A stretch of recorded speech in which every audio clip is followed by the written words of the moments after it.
in a row. Get ready for action, it's what we live for. Electric vibes and the energy's on. We're taking the stage, it's time to get it on. 3 highlights, the thrill of the game. From the courts to the fields, you remember the name. Grab your snacks, settle in for the ride. It's game day, baby.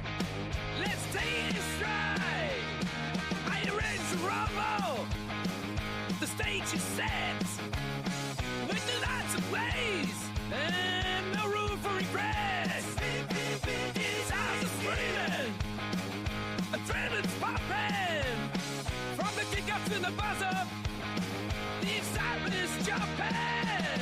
So grab your chairs, let the games ignite. I say, see the games ignite. Bringing the thunder, it feels so right. Thunder, it feels so right.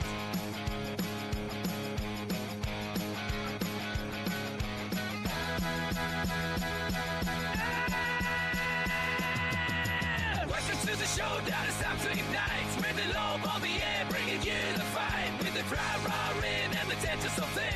Get ready for highlights, every kick and flip. From the field to the crowd, we're breaking it down. Tracking every move from the ace to the crown. But raise the sharp plays and start to impress. We are ultimate soul. So I'm sailing in, no stress. Get set for the thrill. It's game time now. I will send you to the crowd. Let me show you how. Scores are dropping, wheels are turning, paces high. We're rocking every moment, reaching for the sky. So catch your breath and strap in tight. We're bringing the heat, it feels so right. Lights are flashing, the crowd's in a roar. Get ready for action, it's what we live for. Electric vibes and the energy's on. We're taking the stage, it's time to get it on. 3 highlights, the thrill of the game. From the courts to the fields, you remember the name. Grab your snacks, settle in for the ride. It's game day, baby. Let's take it in stride. Are you ready to rumble? The stage is set. With the lights ablaze and no room for regrets. It's hours of screaming, adrenaline's popping. From the kick-up to the buzzer, the excitement is jumping. So grab your chairs, let the games ignite. I say, see the games ignite. Bringing the thunder, it feels so right. Thunder, it feels so right.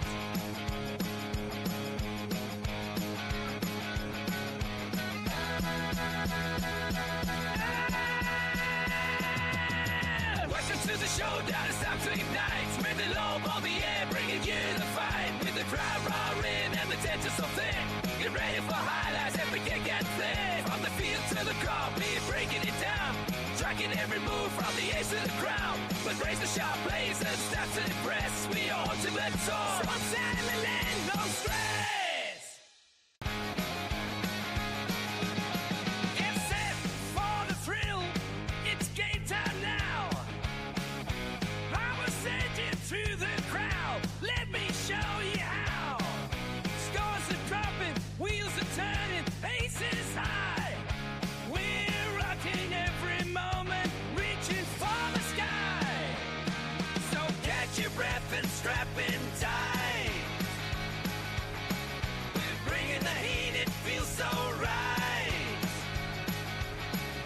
Lights are flashing, the crowd's in a roar. Get ready for action, it's what we live for. Electric vibes and the energy's on. We're taking the stage, it's time to get it on. 3 highlights, the thrill of the game.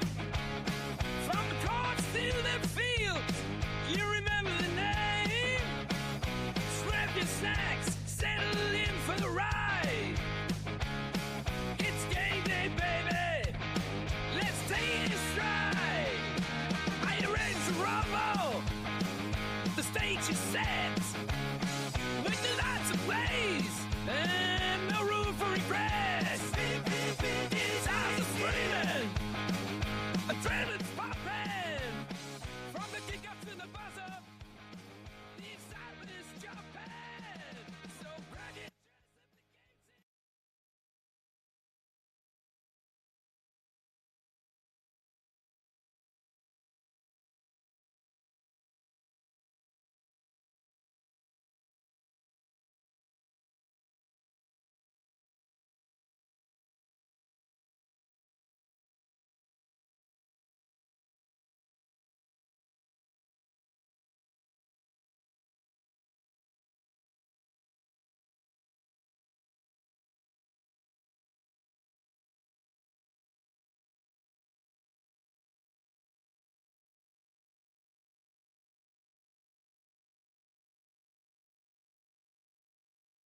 Is the biggest game in NFL history. It's week 1 of the regular season, so I find that hard to believe. The Chiefs lost this week. The AFC is wide open this year. Either of us have a great shot at making the Super Bowl. I mean, you would have a great chance if we weren't already the best team in the AFC. We are the best in the AFC, led by the best player in the league, the reigning MVP, Josh Allen, who throws to Dalton Kincaid for a 15-yard touchdown. We join you on the scoreboard with a 52-yard Tyler Luke field goal and surpass you with a 30-yard touchdown by Derrick Henry and leave you in the dust with a TD by two-time MVP Lamar Jackson. That's one more than Joshy Boy. Matt Prater, filling in for an injured Tyler Bass, kicks a field goal.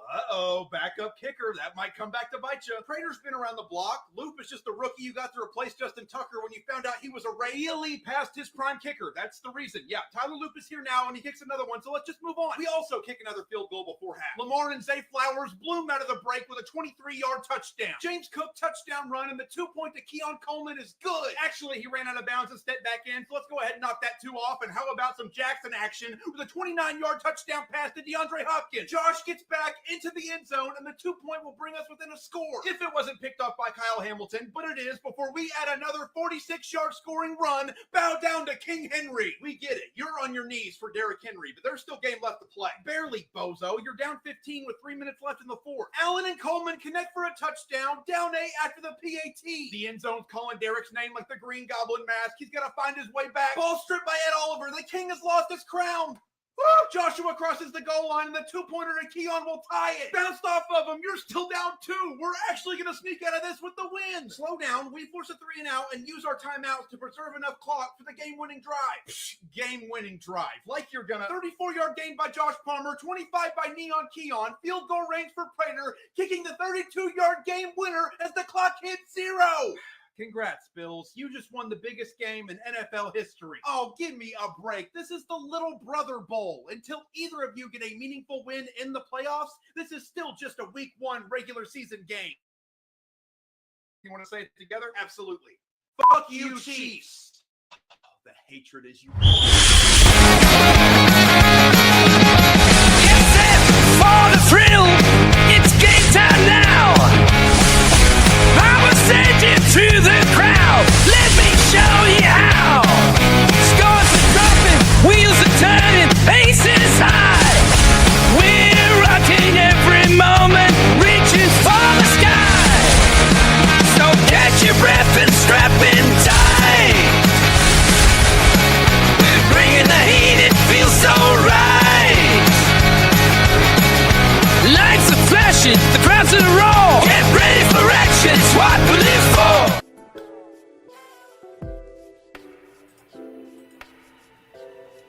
Hello, hello, hello. Yeah, that was me completely not setting up the cameras before the intro came out. You know, technical difficulties. All-star. Yeah, I'm definitely an all-star. All right. Well, hello, ladies and gentlemen, and welcome to Roma Sports. We go around the country and the world and talk sports. I'm AK, your favorite guy, and tonight, you guessed it, another MLB playoff update. Is there trouble in paradise in LA? And our Week 1 NFL predictions. And how did we do? But first, please go to riseofmiddleamerica.com and check out our lineup of podcasts from history to news, pop culture, true crime, sports, and conspiracy. We have a show for all your needs. Join our Discord where all the magic for Roma Sports unfolds. Want to be a podcast host, producer, researcher, or writer? This is your launch pad. At the top of the page for all of our socials, we'll scroll down to the bottom and the latest Roma merch, which is right here. And then if you want to go ahead and support us, PayPal link right down the bottom. Make a monetary contribution to help us going. Gargi, Vasa's back. What is going on? Boys, how you doing? Good to see you, Navas. Welcome back. Another week. Oh, you know I couldn't. How you doing? You know I couldn't miss this. As much as last week was a shit show from the get-go, I'm glad to be back here talking balls and sports and balls. There you go. We're happy to be here, AK. Super psyched, bro. I want to see how we did. I want to see how we did with his football predictions. Oh, same here. Because I think I got a couple of them pretty darn close. Yeah, I think I heard somebody won a couple of dollars this weekend, but just a little bit. I want a little bit. You know, it is week one. I mean, that's the thing. Like Vegas loses the most amount of money week 1 through 3, and then they make it back the very next week, and then they make astronomically more money throughout the rest of the season. So, typically in the beginning of the season, it's like divisional games. In conference games, tight squeezes. You take some points, you take the favorite, you hit Vegas early. Hopefully, you hang around throughout the year. So. No, absolutely. But yeah, so I think I've got a couple of picks. It's our first week that we're going to have the fan zone on, and we're going to be working with a couple of quirky bets that might help out everybody in the future. But outside of that, please make sure you like, comment, and subscribe. Hit that notification button so you never miss a beat. Now, without further ado, it's Fast and Furious.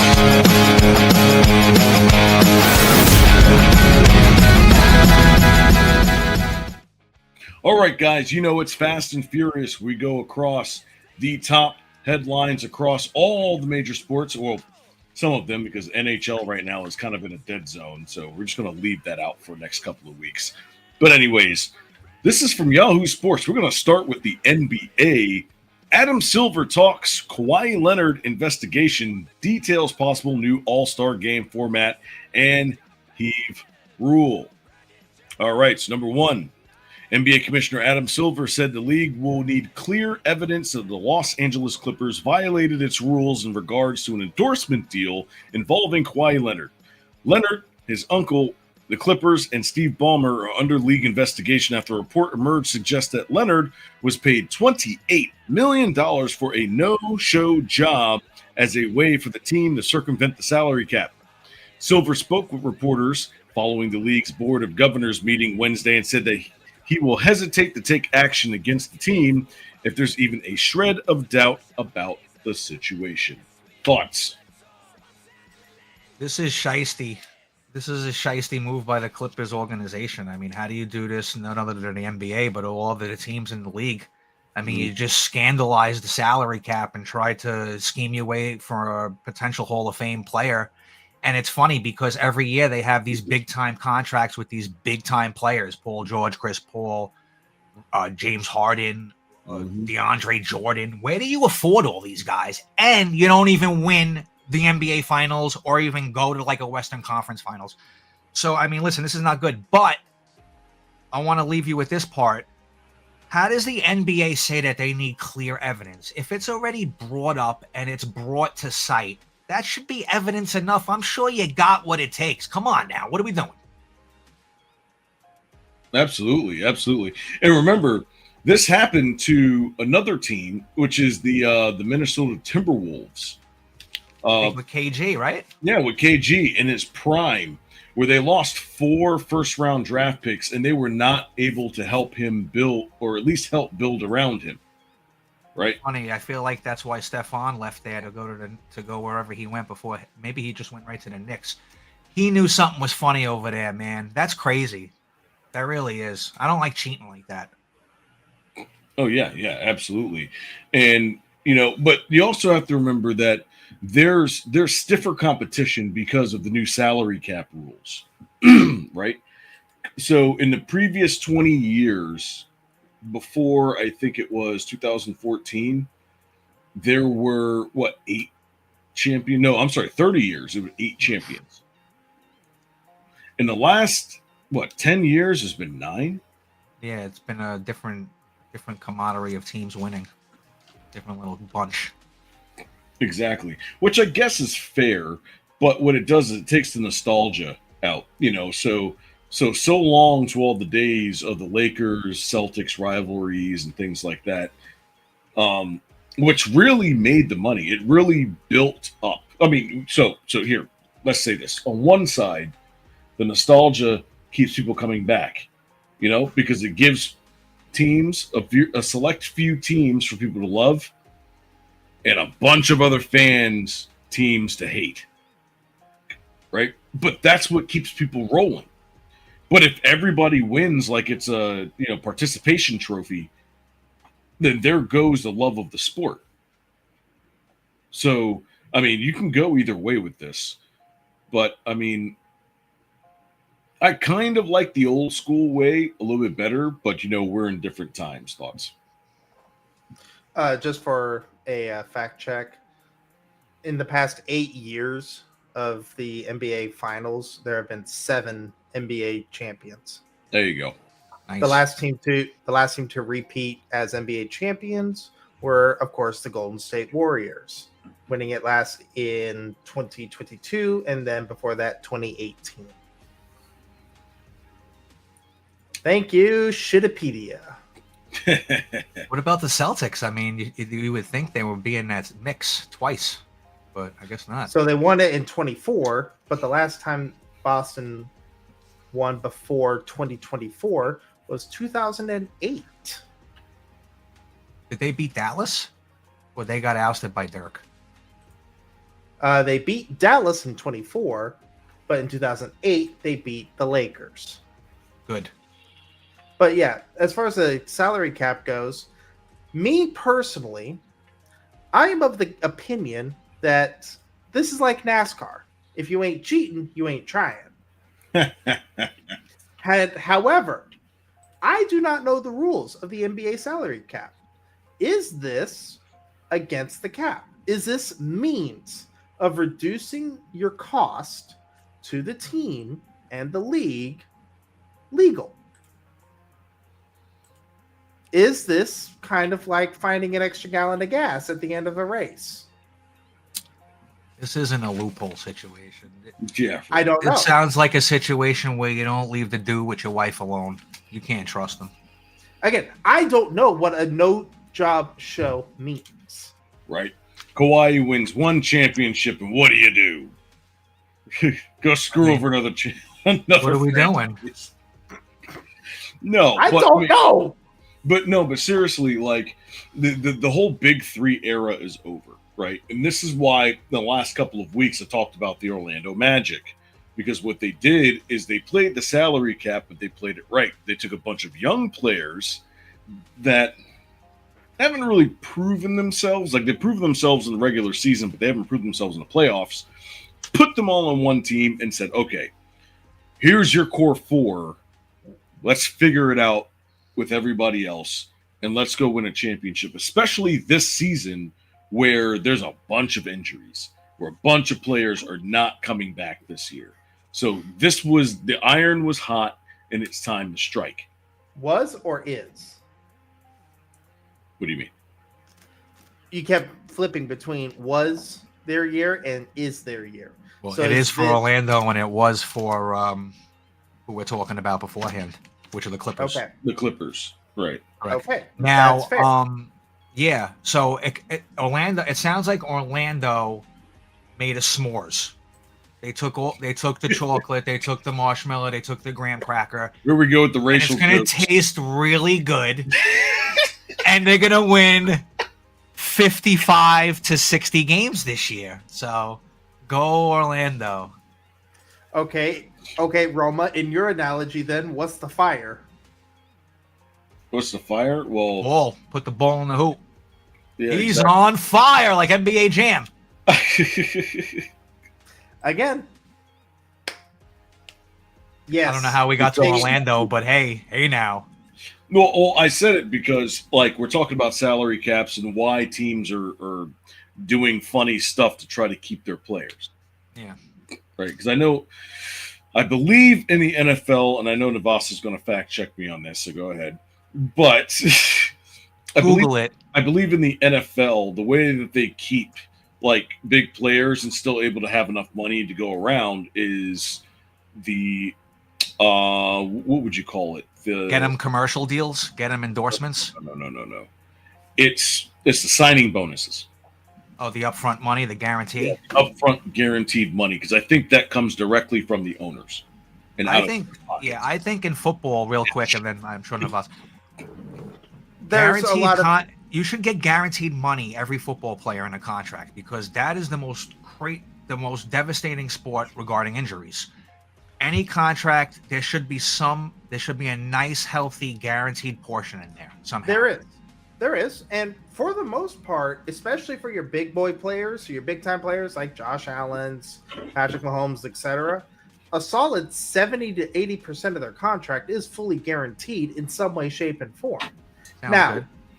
As far as the other contract portions go, because the NFL loves to finagle their way through all the legalese and the loopholes that God only knows half of the bean counters even recognize, you realize that there can be portions of your contract that are dependent on play time, rep time, blocks, sacks allowed if you're offensive line. Yeah, if you're an O lineman, how many sacks you get as a D lineman, how many passing yards as a receiver, etc. That if you achieve that stipulation, you get that extra money. And most contracts are going to involve Super Bowl bonus, playoff bonus, division title win, bonus. Yeah. Not even just a win, just a division title bonus, so on and so forth. And it's all able to be stipulated against the salary cap as unachieved. And because it's unachieved, they technically have the wiggle room to say yes. And if they happen to go over that bonus, or excuse me, if they go over that salary cap because the stipulation is met, they don't get penalized on the salary cap overage yet. Right, because I think that's what Richard Sherman did when he went to San Francisco, is that his entire contract, he represented himself, and he bet himself. This was after he tore his Achilles. What happened in that Super Bowl? He was talking a lot of yin-yang. Something happened. What happened? What happened? Wait, I know something happened with Richard Sherman where it had to do with some type of cockiness. What happened? You remember this? Yeah, I remember that. I mean, he talked a lot of crap, too. Remember when he had that interview with Aaron Andrews? Yep, I do. Yeah, he was like, don't you ever talk about me like that. Do you remember that? This is what I mean. This is crazy. But seriously, like, the thing is that, like, he bet on himself, and his entire contract was stipulations. I think he was going to make $14 million if he met every single part of that. I think he made something like $12.5 million. He hit a lot of boxes. Yeah. Now, granted, this being the NFL, there's a lot more you can do with that because of the way that the CBAs are written. The way that the NBA does business, you can't do that. You can't throw a third of your contract into stipulations and say, yippee-ki-yay, go do great things. You can't do that. That's why the NBA, especially now with the Clippers, are now having to do more outrageous or completely out of the box antics to try to skirt the cap, because like you said earlier, it's creating a whole lot more stiff competition where you now have to rely on a bigger and bigger group of unprovens to become proven. That way they can go ahead, win your ring, win your championship or two, and then disperse them out for more picks later on to another team that's willing to handle that contract. Because in the NBA, much like the NFL, you tend to win more championships with a younger and less proven core, especially in the NFL at your quarterback, and in the NBA, believe it or not, your center. I Soapbox guess, over. especially now with your center, because centers are now all stretch fours. But if you've got a center that can shoot but can also play inside, kind of like the guy from the Rockets. Sagoon? Yeah, Sagoon. Sagoon. Yeah. If you got somebody like him who can basically do it all, but lives in the paint and steps out when they need to, that's an impossible team to beat. Yeah, reminds me of Jokic. I mean, the impossible. The guy's the best. That's the perfect example of that squatter. But let me ask you a question. What was I just saying? The big man in the building. Who would you rather have on your team, both of y'all? Manute Bol, Sean Bradley, George Murison, or Boban? Think about it and get back to me. Those are the 4 biggest centers in the NBA history. I would say Manute Bol is one because he could pass and he could shoot. He just had no strength. I got to go with Boban. The guy was in John Wick. Boban's too slow. He got beat up by John Wick. I mean, you got to go Boban. Boban is the Empire State Building with a jersey on. Like he is slow motion. He's like the Stay Puft Marshmallow Man. Okay, he ain't that bad.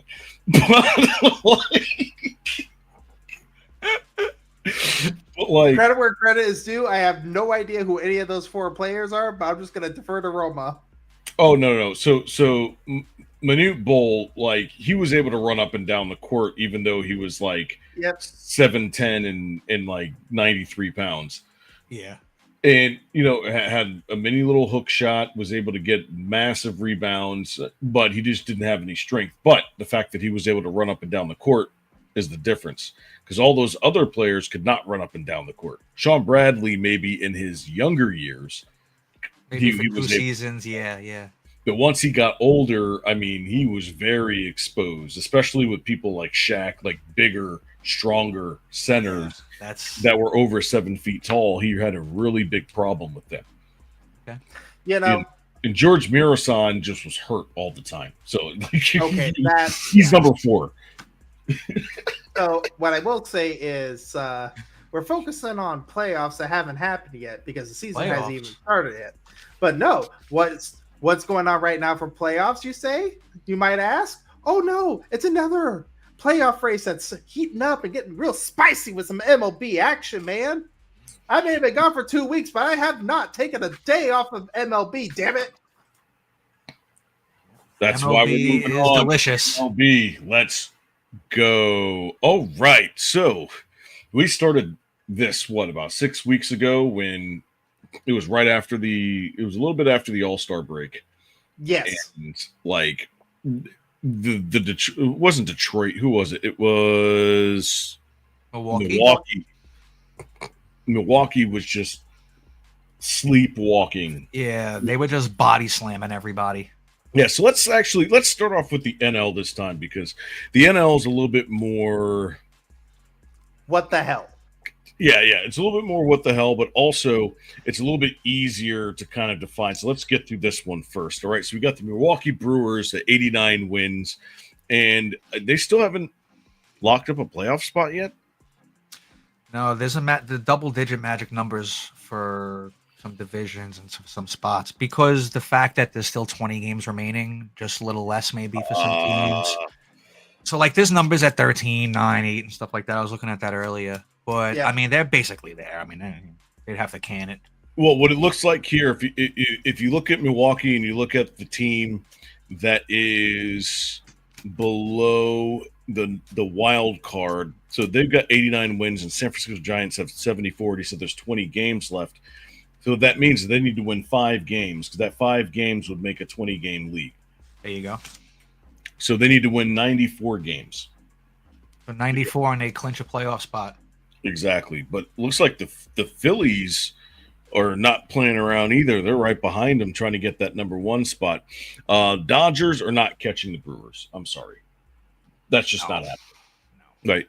And not only that, but I mean, the Dodgers, who do they have as – they got the Padres right behind them.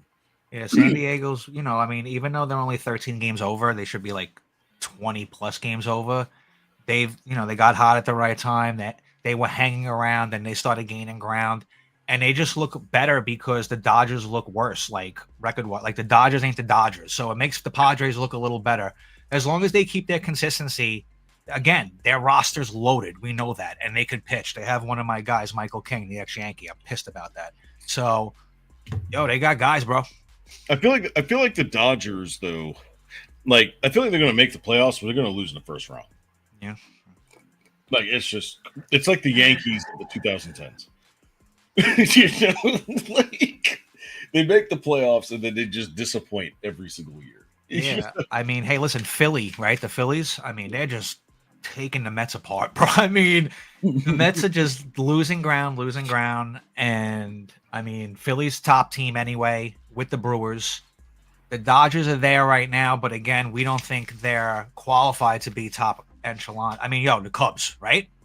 Don't you think the Cubs should just squeeze in there as 3? So Brewers, Phillies, Cubs, that would be like our top 3, you would think, right? For these NL games, team-wise? Yeah, I think so. And I mean, the Cubs are playing Atlanta right now. And Atlanta, they're 36-54 against teams above 500. They are 38 runs down. I don't know that, but that the Braves. I mean, weren't they in the World Series a couple years ago?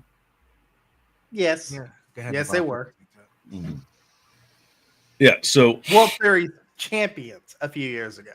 Yes, they were World Series champions. And yet here we are now with the Dodgers. We have to give.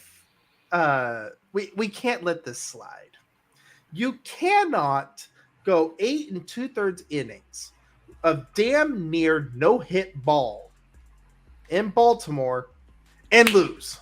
Mm-hmm. You're up 3-0. Jackson Holiday hits a home run off Yoshinobu. Right.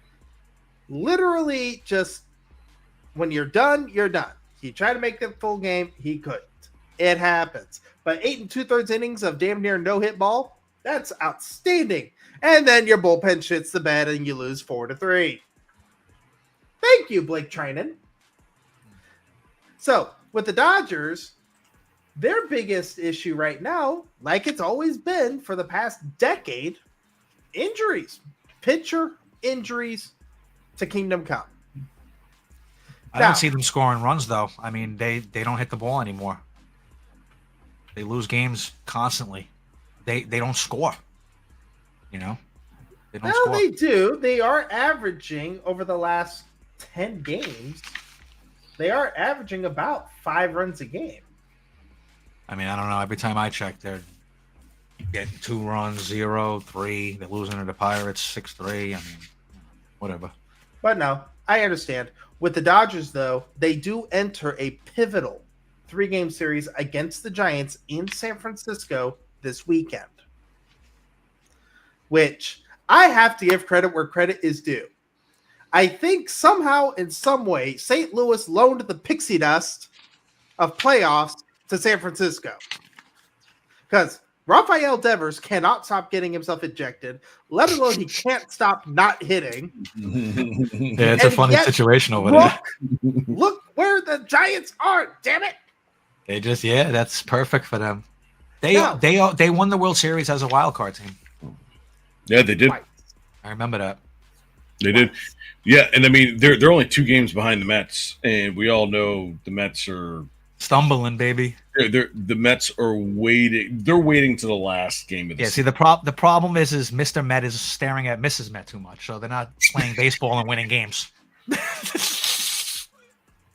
So what I can say for 2 weeks ago, last time I was on, I said if Cincinnati makes the playoffs with their schedule, they will be the dark horse pick. So far, ever since their series with the Dodgers at the end of August, they have been 1-2, 2-4, 3-5, 4-6. Now they're playing San Diego. They've already split the series, so Mhm. this is the rubber game. Cincinnati is up 2-1, top of the ninth, against San Diego. And bearing that in mind, if Cincinnati wins, they'll be tied back to the Giants for the last spot before the last spot in the wild card. But like you said earlier, the Mets, what the hell is going on with them? You got any ideas? Yeah, they're just not. They're doing the New York thing. When you're supposed to win, you don't win. You just choke it. You just choke it up, man. It's all stress and drama every night. It's Right, retarded. their streaks kind of remind me of that song. Ain't no mountain high enough, ain't no valley low. Like it's just Yeah, but it's more like the what is it? The Price is Right with the cliffhanger, and then it just falls off and it's over. So you know, I remember that game. okay, and he's going right up, bro. Yo, what are these references? No, but They're seriously, beautiful. Do not be mistaken. They're beautiful. I know. All right, let's move on to the AL. All right, so AL, we got the Detroit Tigers and the Toronto Blue Jays tied at 83 and 62. I'm guessing that the Tigers probably hold the tiebreaker. And then we've got the Houston Astros at 79 wins, Yankees at 80 in the wild card, with the Boston Red Sox right behind them with 81 wins, but with the extra games. And then the Seattle Mariners. So I want to talk about this AL West. Oh yes, It's definitely spicy. You Roma, you called this about 3 or 4 weeks ago, saying that Texas was going to come in at the right time with the right heat and the right momentum to go ahead and start wrestling this division up a notch. And boy, howdy, have you been right. And I hate it. Yes, you want to know why? Because I was talking about the Tampa Bay Rays in seasons past through the 2010s, where what would happen is they would start off the season 500, and then towards the end of the season, right at the end, they would go on these massive streaks in the last 30, 40 games and just like backdoor their way into the playoffs. Hey, game 162, when Boston and Baltimore were going against each other, where Boston needed to win and end, and they ended up losing in the 10th inning. And the moment that the Rays fans saw that score, the very next pitch, Evan Longoria, straight Right off on the left field line, right? Right Yeah, over, dude, you that showed that, was yeah, right over that little shorty. crazy. But anyways, But you want to know something else about those Rays real quick, and even the Rays in the past that you're talking about. You know how they would like make it like exciting and win these big games in big spots and big times. how The is that? dude's stealing third. He's stealing home the next pitch. What's going on here? These guys are playing baseball. They're bunting, suicide squeezes. Yo, bro, let me tell you something. They play the game. Could I do this? Great, let's do it. Nobody does anything anymore. The Yankees suck. The Tigers are waxing poetic. They smashed the Bombers again. Yo, I can't take it no more.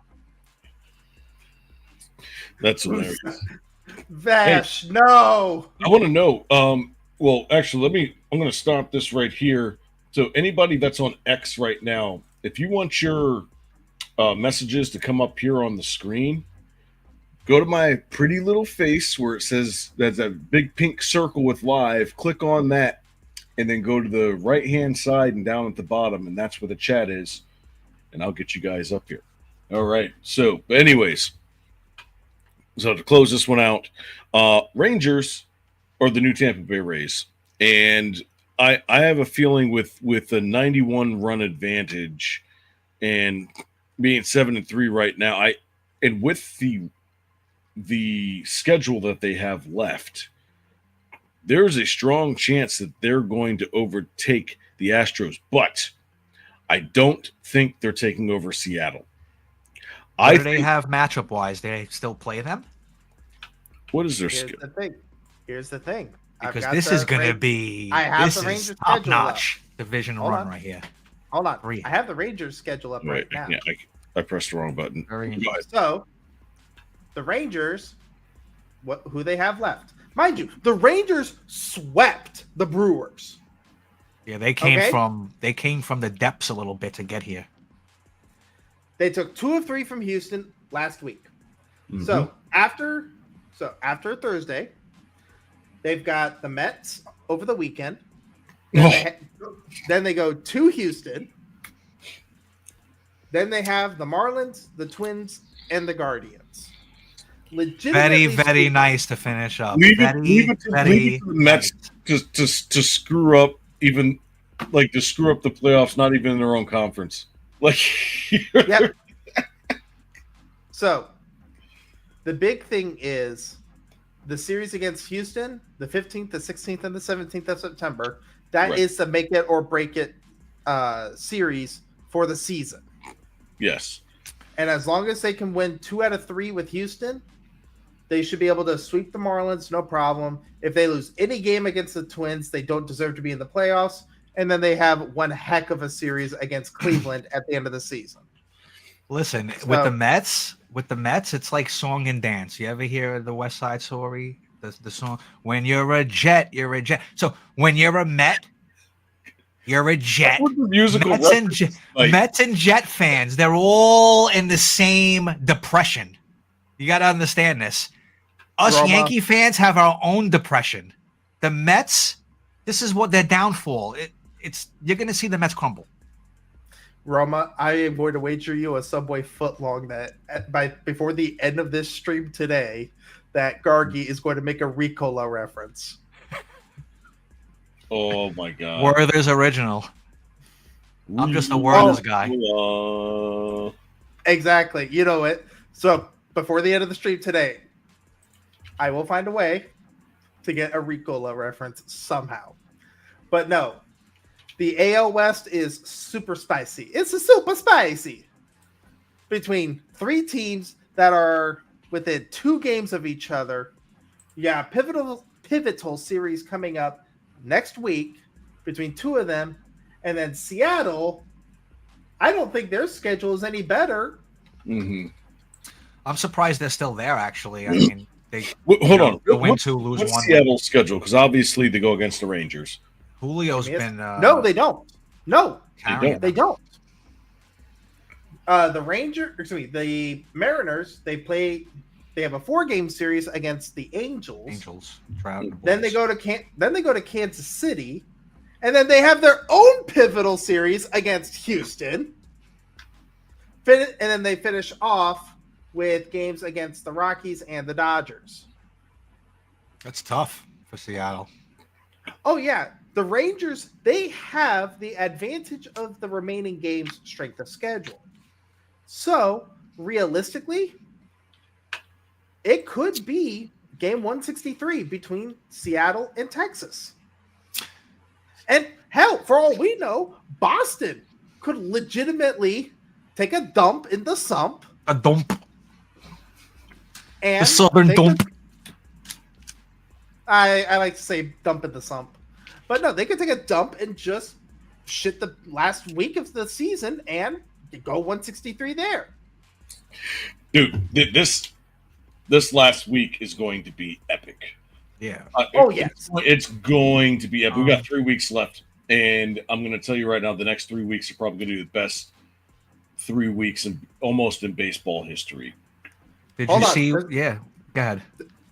I was only going to say, there's only one thing that is more hectic than the last week of baseball going into playoffs, and that is week 1 NFL football.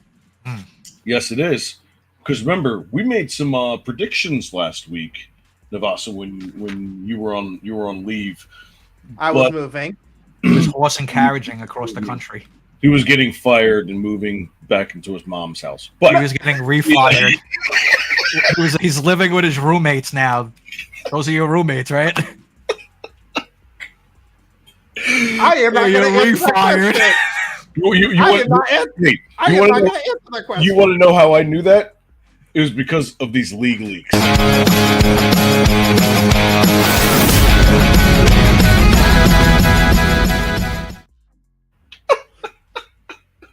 God damn, that was a beautiful segue, asshole.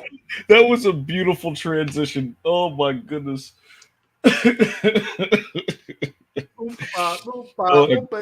Everybody in the audience Oh, is my having basic, I can go having a like fun Oompa. time right now. I have Oompa Loompa story. Nice segue.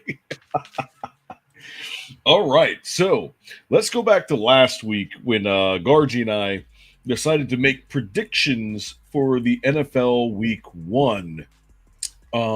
So let's go over those, shall we? And I don't want to make this. I don't want to. We're going to go through every game. I want to go through every game, but I don't Got it want all to. right here. I got I it don't all want right to here. elongate this into a 2 Speed hours. it up. We'll do a 2-minute drive. We're just gonna. Hey, the fastest 3 minutes. Dun, There you go. Let's do it.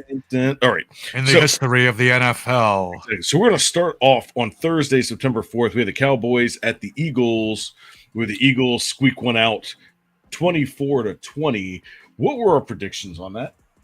Yeah, so AK Philly 38, Dallas 24. So you won. Nice little over action there. I You won want the to know. squares. You want to know with the square. I will say I went Philadelphia. I took the Good. Eagles, but Well, I let's did chalk not that up. But I did not expect a slip and slide from the face mask. Okay. So you got Philly. All right, good.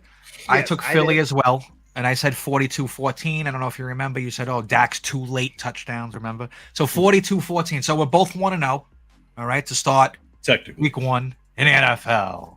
Yeah, we're 1-0 on the money line. That's it, baby. Yeah, this is just a straight pick 'em, no Next. spread. All right, next game will be Friday. That was the Chiefs versus the Chargers, 21-27. Chargers take it. Yeah, we both had San Diego. Look at that, huh? Looks like we know what we're talking about Okay. to start this year I will- off. Gad. I will readily admit I did not think that Jim Harbaugh would ever escape the dirty bubble.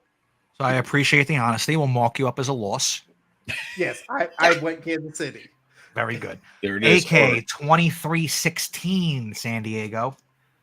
I said 27-17 San Diego. Oh man, you nearly had it right on the money. We were almost there. I remember because there was a thing on Bet 365, I believe. It was in that, or it was on one of the sites. Exact where, score. Or if you get the exact score, it was like 10,000. Wow, those are great odds. It Throw was like, $5 on that. Forget about it. yeah, you're good. You're Oh, good for the rest boy. of the year, right? All right, so we got 2-0, 2-0, and 1-1. All right. Next is the Buccaneers versus the Falcons. That was a pretty nice game, all the way down to the wire. So Buccaneers eke one out, 23-20. What do we got? It's funny because I think it was 17-10 at the half, and I'm like, this game should be a lot more points than what it's producing right now, and I expect a high score in second half. Anyway, short story. AK had Tampa. I had Tampa. We're 3-0, boys. You had it at 45-34 shootout. I had a 38-31. Kavasa? I definitely took the Buccaneers, but I did Very not good. expect that Atlanta would actually be using Bijan Robinson as an actual player instead of Stud. just. But Right. and also my defense, I did not also think that Atlanta would understand what a tight end actually meant. You know, Yeah. the future Hall of Famer? The future Hall of Famer Kyle Pitts, Ah, class of 2045. No, I'm just there kidding. it All right. is. Inaugural. All right, next game is the one game that I'm actually proud of, which is the Bengals and the Browns. The Browns lost in epic fashion once again, even though the Bengals only had 7 yards of offense in the second half. What? That just sounds out of control. I don't even know. I can't fathom that, actually. What that means is that the Browns defense is the 85 Bears. Wow. Or the Bengals did not produce a lick. But we got to give credit to the defense where credit is deserved. Well, I got to give credit to both defenses because the defenses stole the show. But anyway, so Bengals end up eking that one out 17-16. What was mine? We have you, Cincinnati, 24, Cleveland 23. So you're So I 4-0. called the spread, and I called. You had I a called- 1-point lock. Yeah, you 1-pointed it. Yes. You were just off a touchdown on a flipper. but you had the 1-point Bengal win. I So you're 4-0. I had the Bengals as well, so I'm 4-0. I had it at 31-21. So, I expected a shootout. Obviously, the defenses came to play. Big missed field goals down the stretch. Some And funny for those of fourth you and watching, ones.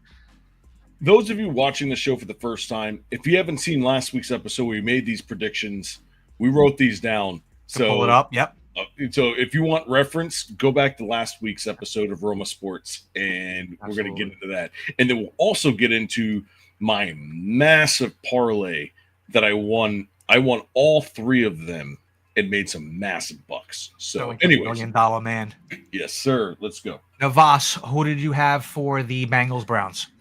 Oh, I took the Bengals only because I prayed that the Browns go 0-17 because God gives his toughest challenges to Cleveland. That, or you want to see Draft Day 2? You want to see a remake of the movie? Because I would love to see part 2 with the Cleveland Browns. Bo Talk me up, talk me up. Ass. What do we got?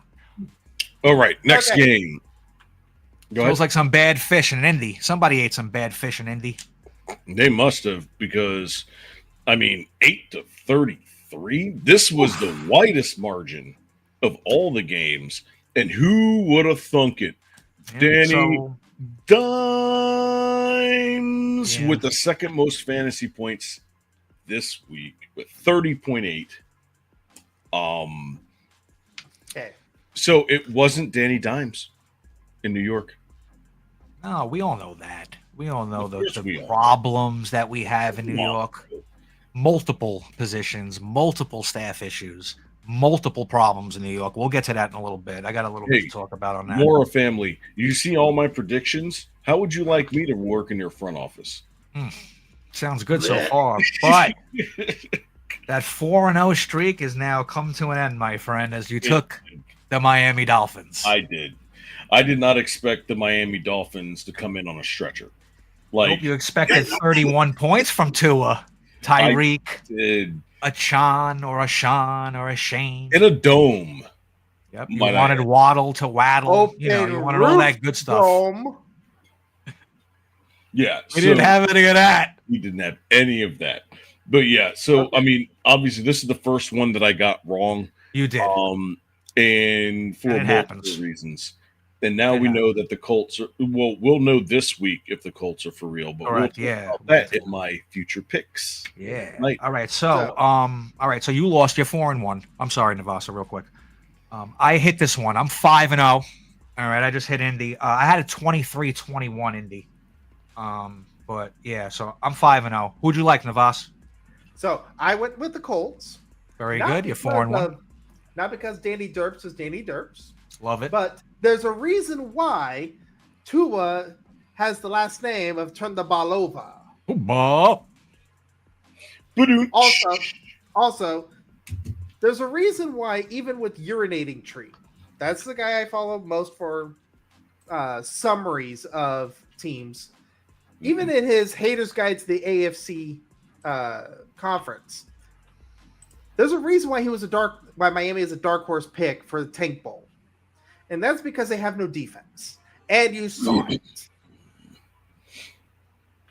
All right. Pretty much, and they have a way better offensive line. So who'd you have out of the Colts and Dolphins? Oh, I had Colts. Okay, Easy. good. So you're 4-1. Okay. Let's Yep. roll on. Let's move on. All right, so let's move on to the Dumpster Fire Bowl, Panthers and Jaguars. Yeah, this was easy peasy. I mean, you got to be a moron. You know what I mean? Absolutely. The Panthers didn't really improve that much. No. I mean, but again, the Jags at home, their defense is real. Their quarterback is polished now. All they got to do is put it up. They got the young receivers, good coaching staff, nasty crowd. They're really good at home. You know what I mean? They always beat Wow, up on man. the bullshit teams. Throwing in all that glaze on Jacksonville, why don't you? What, you want the Yeah. return of Jacksonville? Hey, they got gold in their helmet. Let's throw a little gold dust on them. Remember those gold alternative I uniforms? love it. Yo, those are sick, man. It reminded me of the Bruins, the UCLA quick goldies. Or Marquette, maybe a little bit more gold. I'll take Marquette over. Yeah. uniforms absolutely any day. Okay, so really quickly, AK 28-17 Jags. So you're 5-1 now. Mm-hmm. All right, 28-17. You said. I said 24-10. So I mean, hey, I'm almost there on that one. So I'm 5. I am 6-0. Man, What do you got, Navasa? Oh, I took the Jaguars just because Trevor Lawrence has 3 more years of experience than Bryce Young. True. I think Tennessee's That- a little messed up right now. They lost their head coach too. And I will give credit where credit is due. Those edge rushers in Jacksonville, they are nice. That's what I said. I'm telling you, their defensive line is nasty. They're big boys, nasty, tough kids. Yeah. The Josh Allen of the defense is over there, too. Oh, they got 4 of them. Yeah. All right, so I'm 6-0. You heard that, ladies and gentlemen, right? Okay. Yes. You're 5-1 and you're 5-1. Let's move on to the Raiders. Bro, I'm sorry, but I don't know of any other sports show that has the records that we have right now.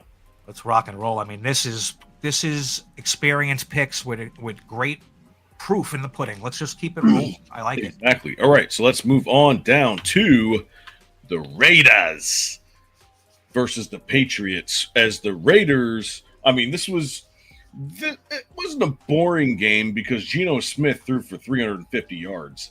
Yeah, I mean, now we know that Geno Smith is the real deal, I guess, because we always talked a little bit negative, at least I did with my friends, about him, when he was on the Jets, even when he was on Seattle, and It's just weird. bouncing around. Yeah, very weird. The Giants, he ruined my quarterback streak, Eli Manning streak. I just don't like the guy. What's really weird about this is that Geno Smith threw for 300 yards with ease.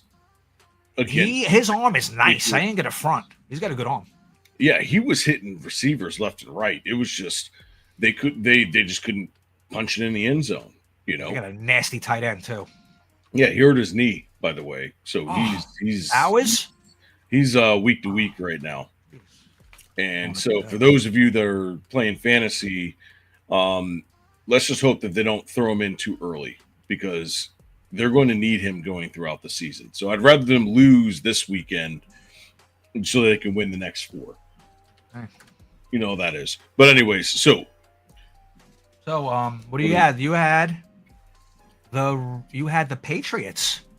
I did have the Patriots. You had the Patriots 26-10. So obviously we all know the Raiders went into New England and won 20-13 with Geno. I thought the home field advantage was going to help out. Yeah. Drake May is a big word there. Better home field advantage as the years are going on, as they keep playing Buffalo and the Dolphins. They play competition. They play the Jets. They're not a pushover, even though they have been a bad franchise and not made the playoffs in quite a little bit now. I mean, they could still, hold their own at home, as you would say. Who would you have here, Navas?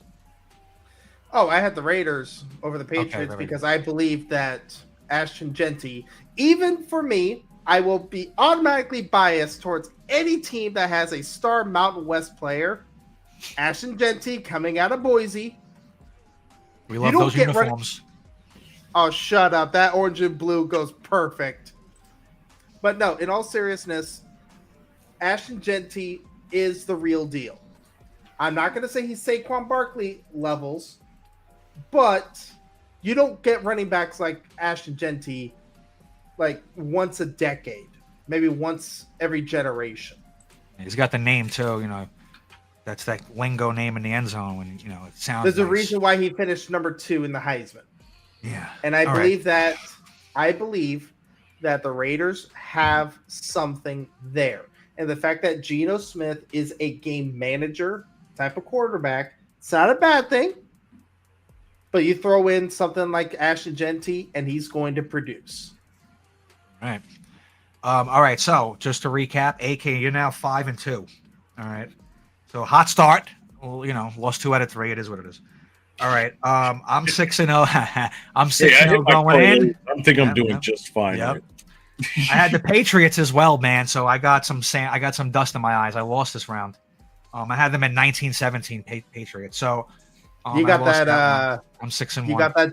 You got that Gillette razor snow in your eyes. I got snowed up at Gillette. So 6-1, 6-1, 5-2 as we head to the next to game. the next round. Which I think we all hit this one. This was the easiest game, I think, on the slate, which is Absolutely. the Cardinals versus the Saints. I didn't think it was going to be this close, though. No, I thought it was going to be a little bit of a more beat up second half for Arizona. I thought they were going to run up the score. I didn't really watch the game. I'm sure there was a couple of turnovers late. I think I seen a big turnover by Murray late. Tipped ball interception, I believe. But Arizona with Murray, Connor, the defense, some young receivers. They got Marvin Harrison Jr. I mean, they're a good squad. I know you followed them a little bit, Navas, Arizona Cardinals, right? You like them a little bit. No. Oh, all right. Well, shit happens. Moving on. All right. So we all had Arizona, but yeah. You had 30-20 Arizona, AK. Mm-hmm. All right. And I had Arizona at 48-14 on a route. 2013 is your final. I mean, you got one score almost right, but a win's a win. A win is a win. There it is. All right, and now going on to the most surprising game of the entire slate. Surprising does not begin to describe it. Yeah, this was a crazy shootout. Like this game's over. What was the over under for the whole game? I want to say like 38, something around there. Yeah. Both of these teams almost did that by themselves. Yeah. This was the back foot Super Bowl. This was the back foot bowl, as you would say. Just throw it off your back heel and watch it go. Yeah. Like, I wouldn't be surprised in some alternate crazy reality universe if these two were in the AFC Championship game. That would be chaotic. It would not surprise me because Justin Fields made Chicago look really, really bad. Yes, by design, that is. And it shouldn't have been any surprise. Well, you also got to throw in the notion that not only did Justin Fields make Chicago look bad, but he also made Pittsburgh look stupid. He did. But didn't they swap quarterbacks? Yeah, and I don't like to play against that particular quarterback when he's pissed off. No. And that's that MVP Super Bowl champ Aaron Rodgers. I just absolutely. But I will say this, though, Steelers got lucky. Tell me why. 3 times. They got lucky 3 times. Did you not see the ping pong pass that DK Metcalf caught on his ass? Like I've never seen. If you want to go to all the luckiest throws from a quarterback in NFL history, the top 10, Aaron Rodgers is 7 of them. Yeah. When you watch an Aaron Rodgers quarterback game, you'll see something you've never seen before in your life. Every single. That's what I love about the guy. Just does it. It's just amazing, like how he works it. Okay. Now, you want to know what the other 2 things that make the Steelers absolutely lucky as hell? How many 50-yard plus field goals did Chris Boswell kick? Oh, my gosh. I know. Out of all the kickers in the league, he's the one who hits the one. He's got no foot. It's like a pirate's leg. But he got enough of it. Twice. Come on, old peg leg with the peg leg. Can you get me 30 yards, boy? But let's go to what our scores were on this one. Yes. You had the Jets 16-10. All right. So obviously Pittsburgh won. We weren't going to hit these scores. I had Pittsburgh 17-14. So I redemption myself here. I only have one. I'm a little upset about that. I'm a little salty about this one. You did. You had a little bit more hype about Fields and Wilson and the Jets' little aura going in. You didn't think Pittsburgh, you thought Rodgers was going to be flat again. No running game. They're a little, because I knew I thought this was going to be a shorter game because of the running attacks. Yeah, well, the number told you that. The over-under told you that. But once these guys started to get it going and things just opened up where points were being scored easily and you move the ball down the field, they're not going to go to the pounder. until the fourth quarter. They're gonna keep rocking. So Yeah. So I was right all the way up until like 5 minutes to the fourth quarter. yeah, I mean, But you again, can't be perfect. This is, it's any given Sunday. It is. I love that movie too. Who did you like, Navas, Pittsburgh, or the Jets? I thought it was going to be a little more cathartic for the NFL scriptwriter if the Steelers won. So that's your answer, Pittsburgh? Yes. Okay, yes. Very good. It was Pittsburgh only because I thought the scriptwriter would have more content to play with if the Steelers won versus having to suck up his pride thinking that the New York Jets could actually develop a quarterback. Interesting how you said the New York Giants. Next. All right. This is lightning round. So I'm going to do 6 games, 4 minutes. All right. So next game was the Giants versus the Commanders. What did I have? You had Washington 23-16. I had the Giants 27-24. You win, I lose. My second loss. I had Commanders simply because no matter who Russell Wilson plays for, you're going to get – it's like the Denny's. It's always a C-. I love it. Awesome. All right, next game. We have the Titans 12, Broncos 20. What do we got there? You had Denver 34-9. I had Denver 35-9. I had the Broncos, but I was shitting myself 8 ways to Sunday every play because what the fuck was that, Bo Nix? Sound like a shit burger. Again, I want Bo Nix, not Mo Picks. I like it. Yeah, not Elvis Gerback. All right, so which one, the Raven or the Chief? What are we doing, Elvis? Which Elvis has left the building? I love it. That's funny. Yes! All right, next game we had 49ers 17, Seahawks 13. Much closer than anticipated. Yeah, again, winner, chicken dinner. You had the 49ers at 35-17. I had the 49ers at 20-17. I had the 49ers only because I didn't know who the quarterback for Seattle was, and George Kittle is a literal god amongst men. Injuries be damned. Yeah, unfortunately. There it is. All right, next game. The most surprising loss here, which is the Lions 13, Green Bay Packers 27. What do we got? Yeah, AK, you're going to hit the decker on that one. You had the Lions, unfortunately. You had them at 28-21, so it's a tough loss there. I had Green Bay. All right, so I only have 2 losses now, still. I had them at 24-23, Packers. Boss? Okay. So, when was August 28th?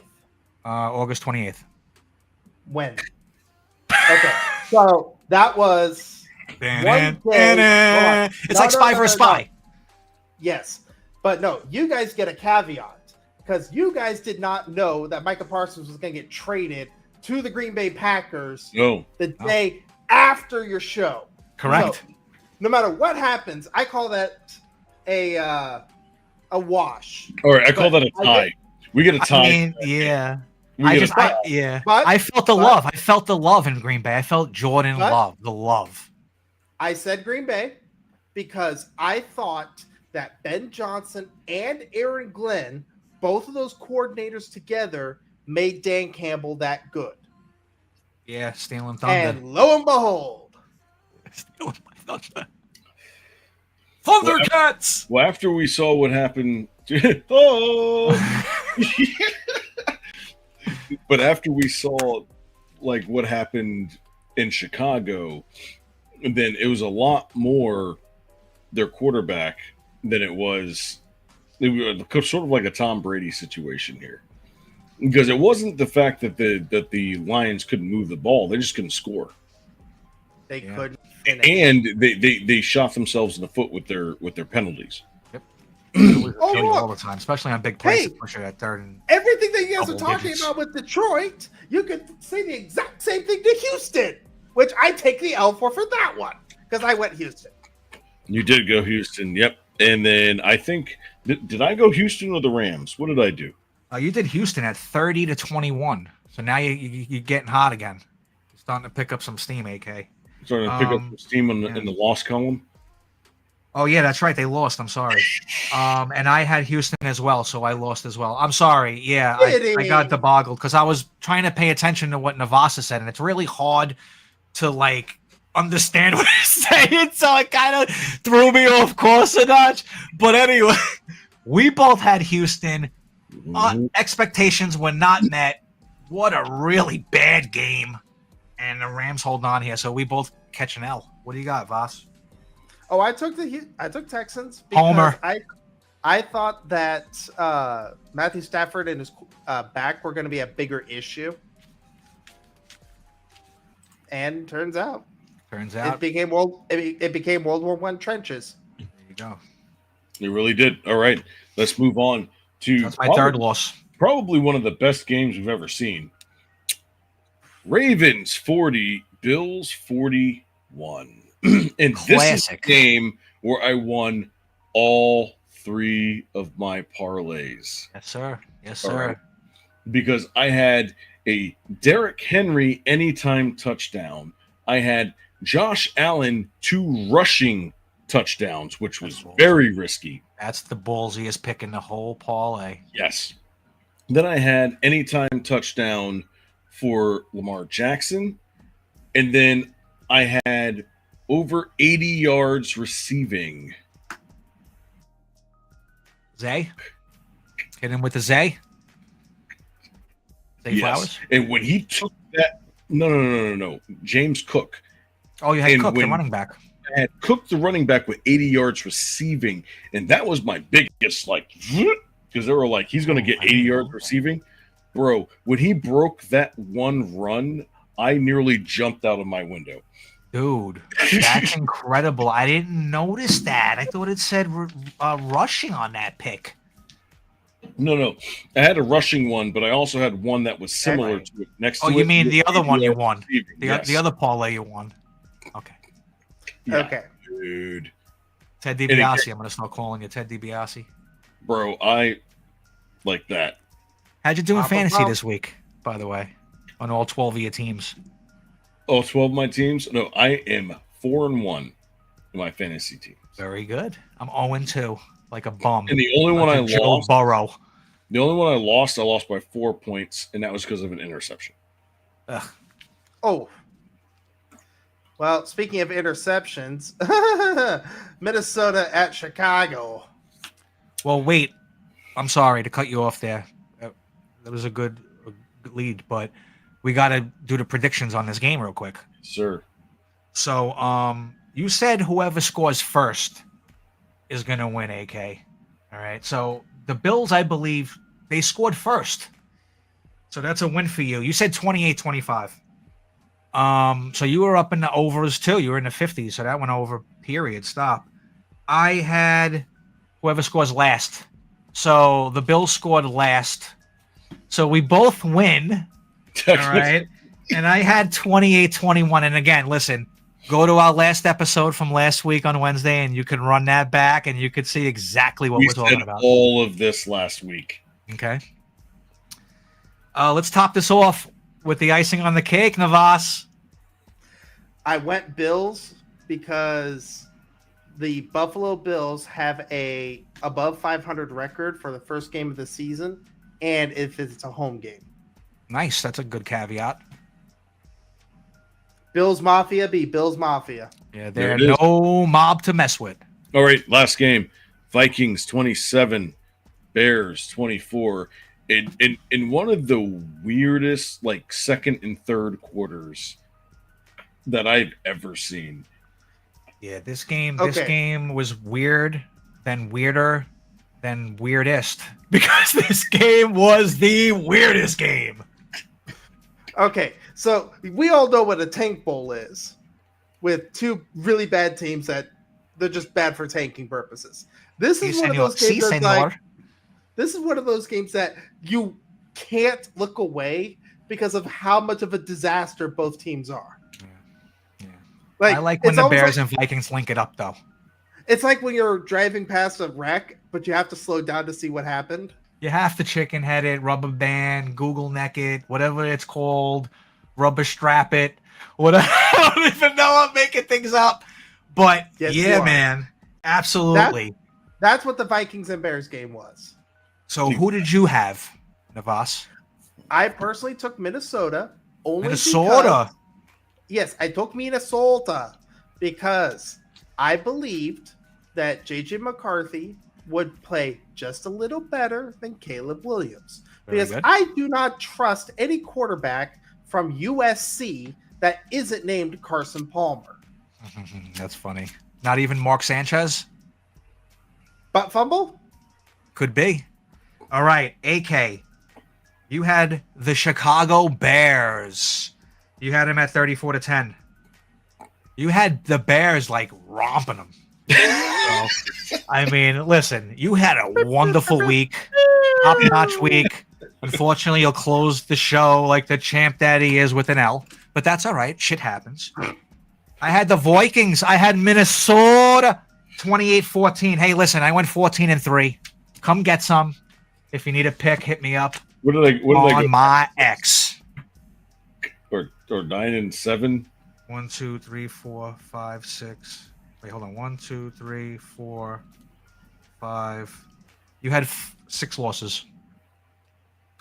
So yeah, 10-6. All right. I like this because I want to see where we're at the end of the season. Yeah. Oh, we got our records going into week 2. We're definitely going into week 2. But I gotta take a leak. So I'm gonna let you guys start off with the first 1, 2, 3, 4, 5, 6 games because I already have mine written down over here, so I can fly through these. I'll let you guys set it up. So I'll be right back, but I'm gonna keep this up for you guys and go.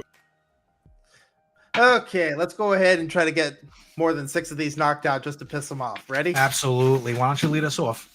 Okay, Commanders at Packers. And this is going to be a game that if there was no Micah Parsons, it would be a whole lot closer, and it would be a legitimate 50-50 flip between Jalen Daniels and his running ability versus Jordan Love and his passing.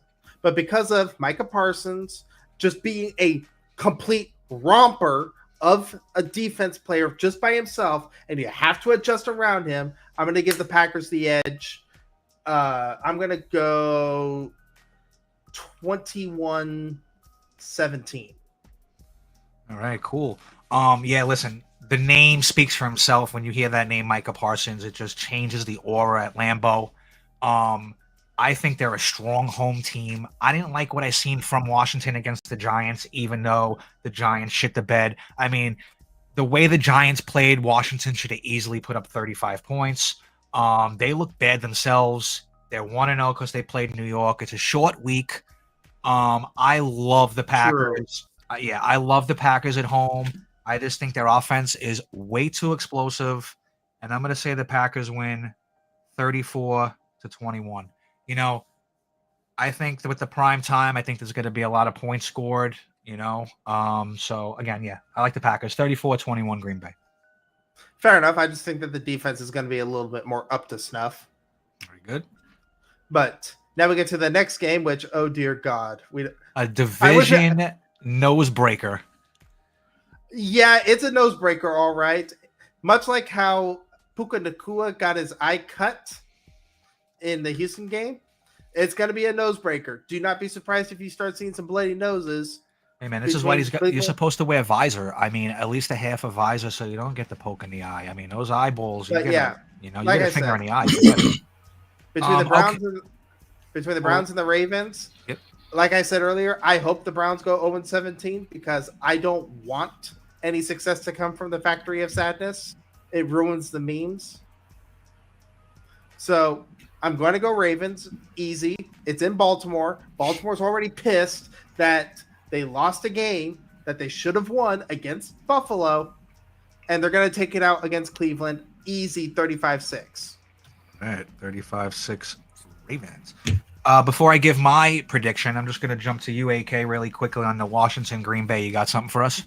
All right, I got Packers 27, Commanders 24. All right, so you missed it. We are all on board with your Packer boat, so we'll hit the sails with them. All right, Cleveland, Baltimore. I love the Ravens. I don't think Cleveland's there yet. I see the Ravens bouncing back from this devastating loss to the Bills, and they're gonna put a hurting on the boys over there. 42-3 Ravens. So I got something on 42-3. I mean, here's the thing. Talk to me, The Daddy. spread on this game is 11.5 points. It's the largest spread on this entire slate. I didn't even look. This is a trap game for Vegas bettors. Really? This is a trap game because if the Browns defense is as good as they say it is, and You as see, many you see times the Ravens winning by 10. I see the Ravens winning by 6. Okay, so it's under that threshold. It's that one possession tier where they tease you and they want you to lay the points. I'm calling 28-22 Ravens. Biddy's got her upset of the week right here already. She's picking 10-7 Cleveland. 10-7 Brownies from Elizabeth. Oh boy. Okay, let me find out, girl. You got to throw her on the list. She deserves a list. She deserves a notch on the list. She works I'm gonna say that's my Montana State upset equivalent. Never will happen. I mean, hey, Under in the Browns Ravens game. What is Okay. the under? Hold on, let me check real quick. I would take a guess. I would actually say it's 45, which is high. Browns Ravens. Give me a second. I'm signing in real quick just to see what we got here. You guys continue while I'm looking it up. Okay. That's funny So- how I said 45 is the over-under, right? I think. And the final score I said Yeah, is going to it's be 45. and I said 42-3 is the final score. And I didn't even know the over-under. Okay. It's 45. I'm calling the get at under me on at- this game. Come get at me at LemmaGreg 108 on X. I got picks. I got all that good stuff. All right, I'm going to do one with just nothing but totals. So I'm going to do Baltimore Ravens. I'm going to do under 45 on that one. So I nailed that. Boom, right on the head like a hammer. Yep. So if we're all in agreement on the Browns and Ravens, we'll go to the next one in the AFC. in another kitty fight between the Kitty cat. Jaguars and the Bengals. And the Bengals,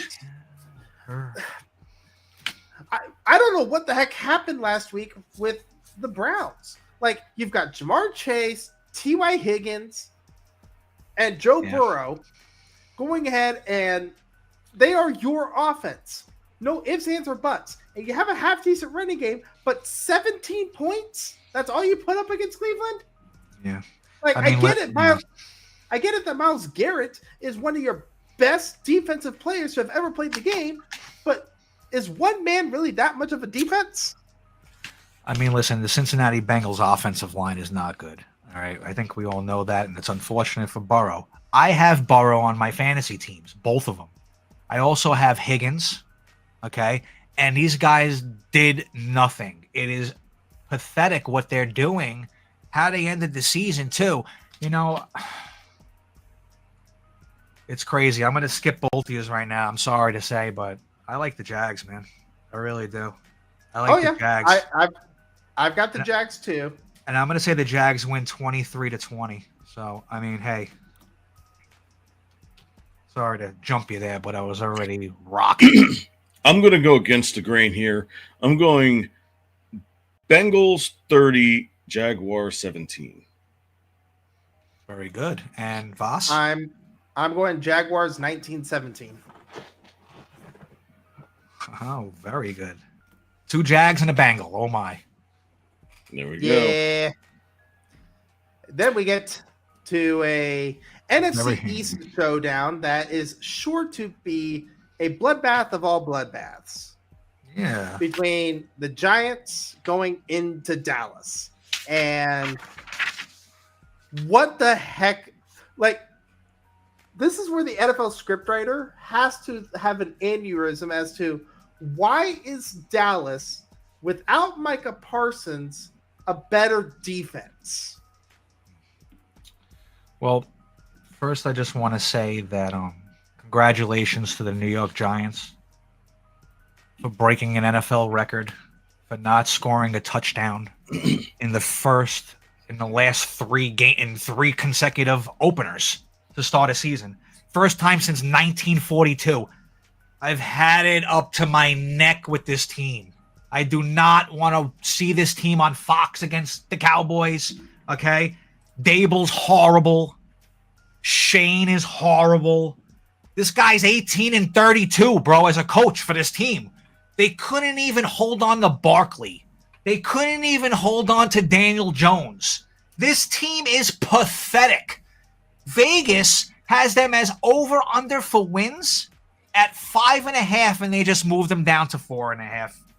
So, hey, I don't even know what's going on anymore. Biddy says, Bengals win, but not by a lot. The Jags usually look okay in the beginning of the season until they fall apart. So 17-16 Bengals. Someone misses an extra point. Kicker fiasco. That's a good description. So what you're telling me is Chris Boswell will be demanding an extension. Or a trade. No, he ain't getting, no, you wait trade Chris Boswell out of Pittsburgh. What are you going to get from him? Another peg leg? And that's hilarious. All right, so what we've got here now, what game are we on? We're in the Giants. And Cowboys? Yeah. All right, I am going Cowboys 42, Giants 19. That's I have Cowboys 25-9. 25-9. Does this mean we don't score another touchdown? Is this 3 field goals you're telling me? Or is this like a field goal and then we get the touchdown and miss the 2 late because we're pathetic? Also, yes. So no touchdown or touchdown? 3 field goals. Oh, God. That means Dart's coming in week 3. Damn right. What was your final? And Dayball's going to be in Hawaii. Yeah. Not at the Pro Bowl either. Yeah. Semi-pro league. He's gonna be in the semi-pro movie. What was your final score in that Dallas game, AK? Cowboys 42, Giants 19. I have Dallas 35 and the Giants 10. So, sayonara. Yeah, there goes their season. Good luck with the first pick next year. All right, next game. 0-1 Bears versus the 0-1 Lions. The Wizard of Oz Bowl. I'll start this. Oh, my. So I'm going to go – Lions are not going 0-2. They still have a playoff team, all right? And the Bears, quite frankly, haven't figured it out yet. But the Bears are going to score a little bit. All right, so I think this is going to be Lions 28, Bears 24. That's a good game. With a couple Another of late NFC touchdowns. Game, yeah. Mm-hmm. What do you like, Navas?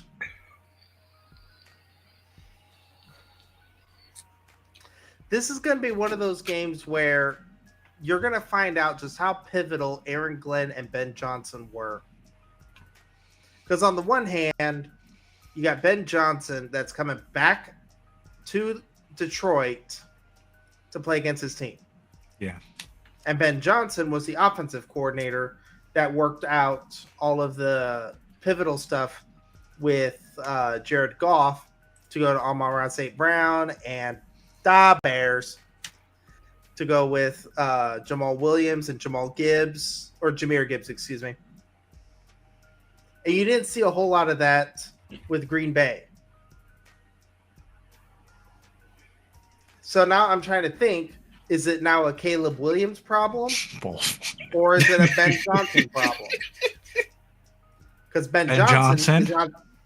Because, Ben Johnson and all over here. But I'm going to go Lions. But I'm going to say this is going to be a 38-31 Holy game. Toledo's. Oh, it's a track meet. That's a lot. Track meet. Yeah, okay. I say Detroit wins 30-20. If there's one thing that I'm seeing with a Ben Johnson offense, or excuse me, Ben Johnson head coach, is that he still doesn't have a defensive coordinator for shit. Like, you throw in Eberflus, and then before Eberflus, it was Nagy. None of them had a defense, especially after talented quarterbacks that actually had something to work with. So that's why I'm going track me. At least for me, because Aaron Glenn was the big component of the defense, not Dan Campbell. But Gargi, what you got? I said I had the Lions at 30-20. So, Okay. yeah, there we go. Roma, what you got? He added All at right. 28-24. Yeah, I already got him 28-24. Okay. Well, we go from the Motor City to the Miami City with the Patriots and the Dolphins. And All right. No, let's fly through these because we got one more segment we got to do in about 15 minutes to do it. So even on Bettis.pa, even they say it's a pickup. This is two shitty teams that have no business ever actually making a playoffs. So you got Mac Jones or Drake May, on the Patriots versus Tua Tagovailoa. As far as I'm concerned, it's a pick 'em, and if you lose, it's a 50-50 shot you lost. But I'm going to go Dolphins only because I don't think the Patriots can. You know what? No, I don't even know. Flip a coin. Chat, flip a coin. Heads for Patriots, tails for Dolphins. Choose Navas's destiny as we roll to AK. I think this is going to be one of the lowest scoring games of the season. I'm going Dolphins 14, Patriots 9. 7-3. And I have New England 24, 3-2. I have New England 24, Miami 23. There's no offense between these teams because Tyreek can't get the ball. Tua can't throw the ball. There's no rushing game. Hell, I think Zach Wilson might be the best quarterback on that game. You know what? Screw it. I'm going to go Dolphins 10-7. Right. Love it. Love it. All right. Next game. 1-0 49ers versus 0-1 Saints. Yeah. I like this one. I like San Francisco. I think New Orleans is going to probably be the worst team in the league, unfortunately, and then Kamara is going to see what he's going to do. I like San Francisco 28-13 over the Saints.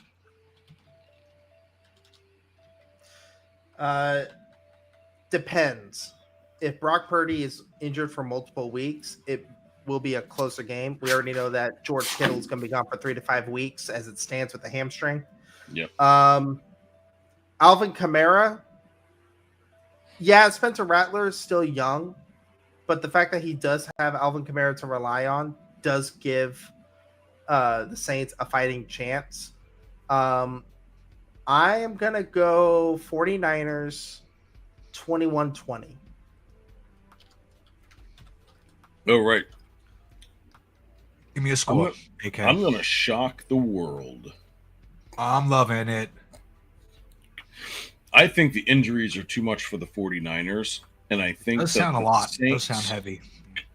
Are going to have a late surge in a game. 17 Saints, 49ers 13. I think Brock Purdy is going to get roughed up in this game. You don't That's if he even plays. You don't play New Orleans in the Dome and not get roughed up. I mean, that place is crazy. Mm-hmm. Yes, I am calling the Saints to have their first win of the season. Hey, so be it. They're going to love you down in the bayou. I'm pretty sure they're loving me in the chat right now. Just kidding. All right. So next, we've got 1-0 Bills at the 0-1 Jets. I think this is going to be another wacky what the hell game. All right. Because the Jets in the last 3 seasons have beat the Bills twice at home. Yeah. Last year was a fluky win. First game of the year, I believe Garrett Wilson seamed it up in the middle for a game winner, right? That was a crazy game. I remember that one. Yeah. I see the Jets upsetting the Bills on some controversial call on a, I don't know, pass interference or something like that. Or So they weird might. call. So you what you're telling me as this game might produce another butt fumble or another historical name to a bullshit messed up play is what you're telling me. The Bills defense. I said the Bulls. The Bills defense is good. They're still bend but not break. But Bosa cannot catch Fields. He can't. And I think Fields is starting to feel his rhythm in game one. He had a Game little two, swagger. he's going to be much better. He was swagging. Right. And don't count out the receivers for the Jets. Especially if they mentally are locked in and are able to see when Fields starts to get out of the pocket. That's going to be very difficult for them because if Lamar Jackson can do what they did to the Bills, and the Bills were able to come back because they just took their foot off the pedal and hit the brake, the Jets are not going to do that. They're going to keep coming at you, and that's exactly what they did to the Steelers, and that's exactly what they're going to do to the Bills. They have the Jets as a 6.5 point underdog. I'm taking the over in that game, and I am taking the Jets. Give me a score. 29-26. I was going to ask you, is the over under 43, 42? Over, And do you gauge your picks off of over unders and get a glance of what's going on? it is 46.5. Good. Yeah. I don't see it. Buffalo's elite. They showed it to us last week. They ain't gonna get pushed over by this Jet team, man. There's gonna be a little bit of turmoil. The Jets will get these games back, but you're running into a team that's on a mission. Buffalo 35, Jets 21. You're going to regret that decision. Regression. Between Bills and Jets. What do you got, Bob? Bills and Jets. I think Buffalo is going to win again on a very controversial call. Game-winning field goal. Because if you don't have Tyler Bass, you always have a second round in the chamber, if you will. I got Bills 31-28. I believe that Garrett Wilson, Well, yeah. Garrett Wilson, Justin Fields, and Sauce Gardner are each going to score TDs.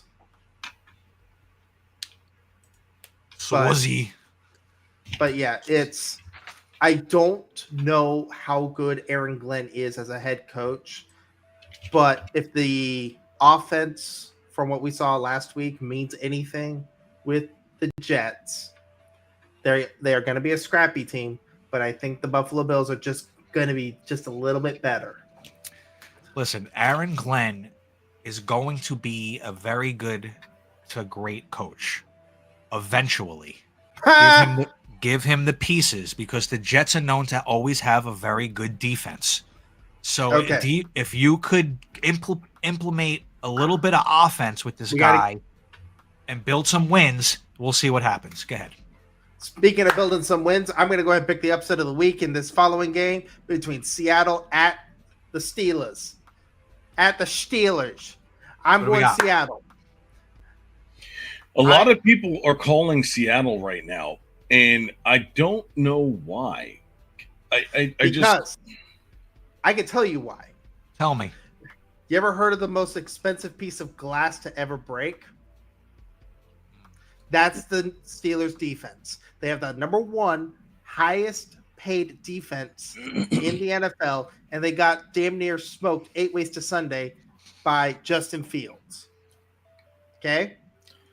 To me, what I was going to say, Sam Darnold is a game manager through and through. But Sam Darnold knows how to finagle his way to close games and close wins. For me, Zach Charbonnet is going to be a good running back. this year.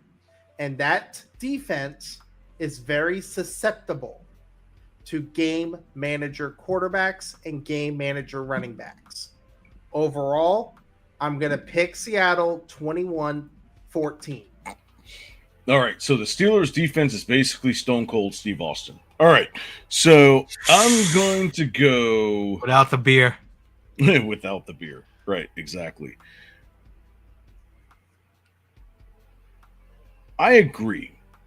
I think that Sam Darnold is going to find the weak spots in this defense, and the weak spot in this defense is right in the center of the field because they do not have coverage linebackers, and I think Darnold is going to eat them alive.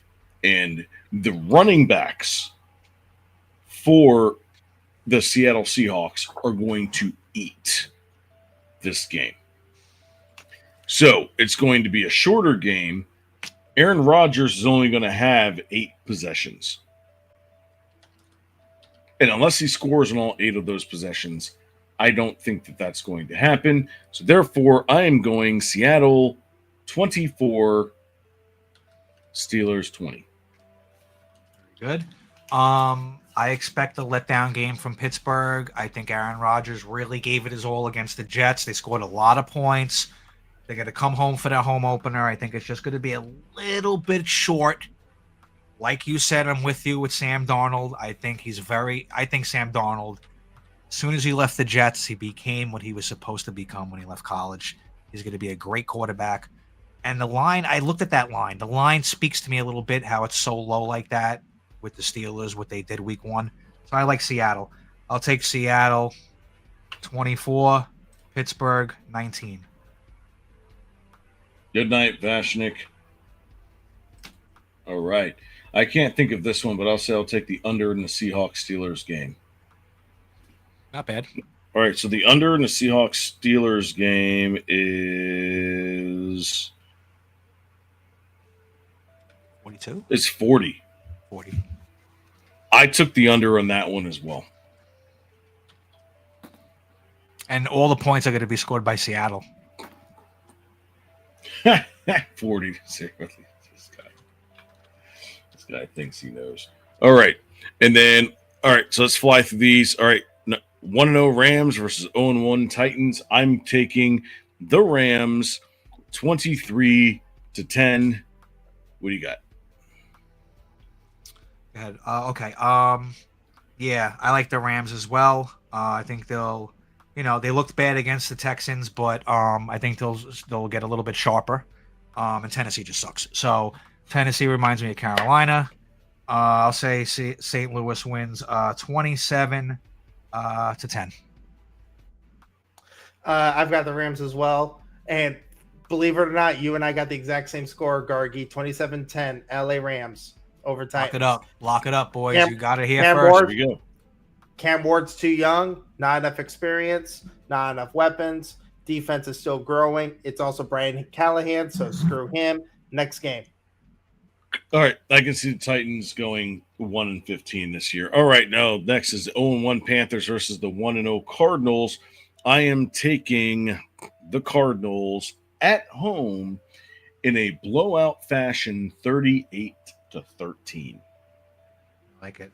Say no more about Murray, Connor, all that good stuff. And again, Carolina reminds me of Tennessee, the 2 worst teams in the league. I expect Arizona to win easily, 35-13. This is going to be one of those games where if I eat crow, I royally deserve it. But I'm going Carolina for one reason and one reason only. And I'll tell you why. Whatever the hell happened in that game between Arizona and New Orleans, I think Carolina is just as good as New Orleans. I don't know what the hell happened, but something tells me that a new Call of Duty update's coming out. I love it. You're so crazy. That and Bryce Young, for all of the crap he gets, A fog grenade in his eye. tactical nuke incoming. Yeah. So I just think that something stupid is going to happen, or something in Carolina clicks with Dave Canales, and it's just enough to beat the Cardinals. I've got Panthers 23-17. Which means Carolina would be tied for first. Go ahead. This is crazy. All right. Oh, absolutely. We got the 1-0 Broncos versus the 1-0 Colts. The Colts dominated last week. The Broncos did not. And their quarterback looked like he's all the glory or all the failure. And I think with this Colts defense, they're going to take advantage of it. I see a pick six being thrown in this game. That's going to be the difference. I am going Colts 26, Broncos 18. Yeah. Okay. Here's the deal. Denver must have an obsession with Tim Tebow because they get quarterbacks that look and play just like him. What are we doing? Hey, listen, Danny Dimes and the boys. I just looked. I said, where is this game? Because if this game's in Denver, I'm thinking twice. I'm going with the Broncos. This game's in Indianapolis. That place is going to be rocking. I actually see the Colts going 4-1 in their first 5. Chalk up the Colts, 28-17, Indianapolis, Danny Dimes. I'm loving it right now. You have no idea. Wow. And here I thought that I had fellow companions in the no-fly zone. I guess not. Because going back to the Titans game, yeah, it was Cam Ward. And rightfully so. They deserved every bit of why was it that close.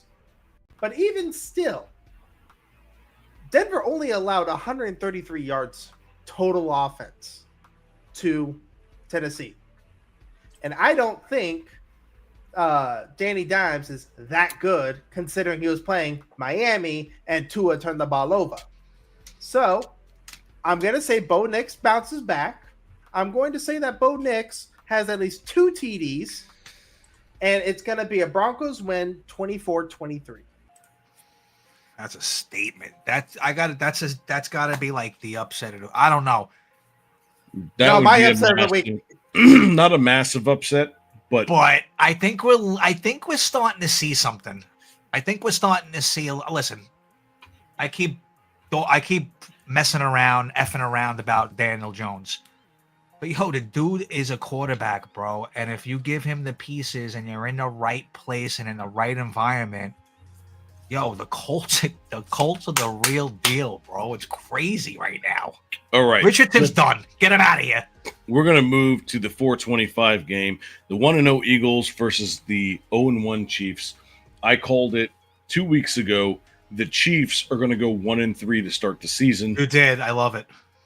Love that call, AK. Because their offensive line is still like crap. We're seeing it.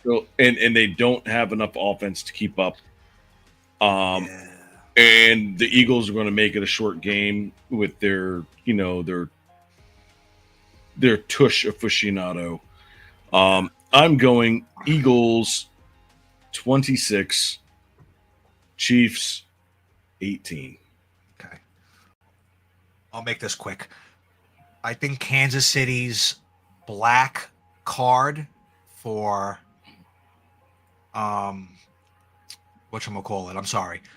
I think Kansas City is not going to Disneyland no more. Their black card is expired. Okay, no more Super Bowls. I think this is the turning point for Kansas City. All right, you can't stop the tush push. It's crazy. I want it stopped, not in the game, but I want my defense to stop that play. And for some apparent reason, you can't stop that play. I don't care where the game is. Philly's a way better team than Kansas City. I see the Eagles easily winning 28-20.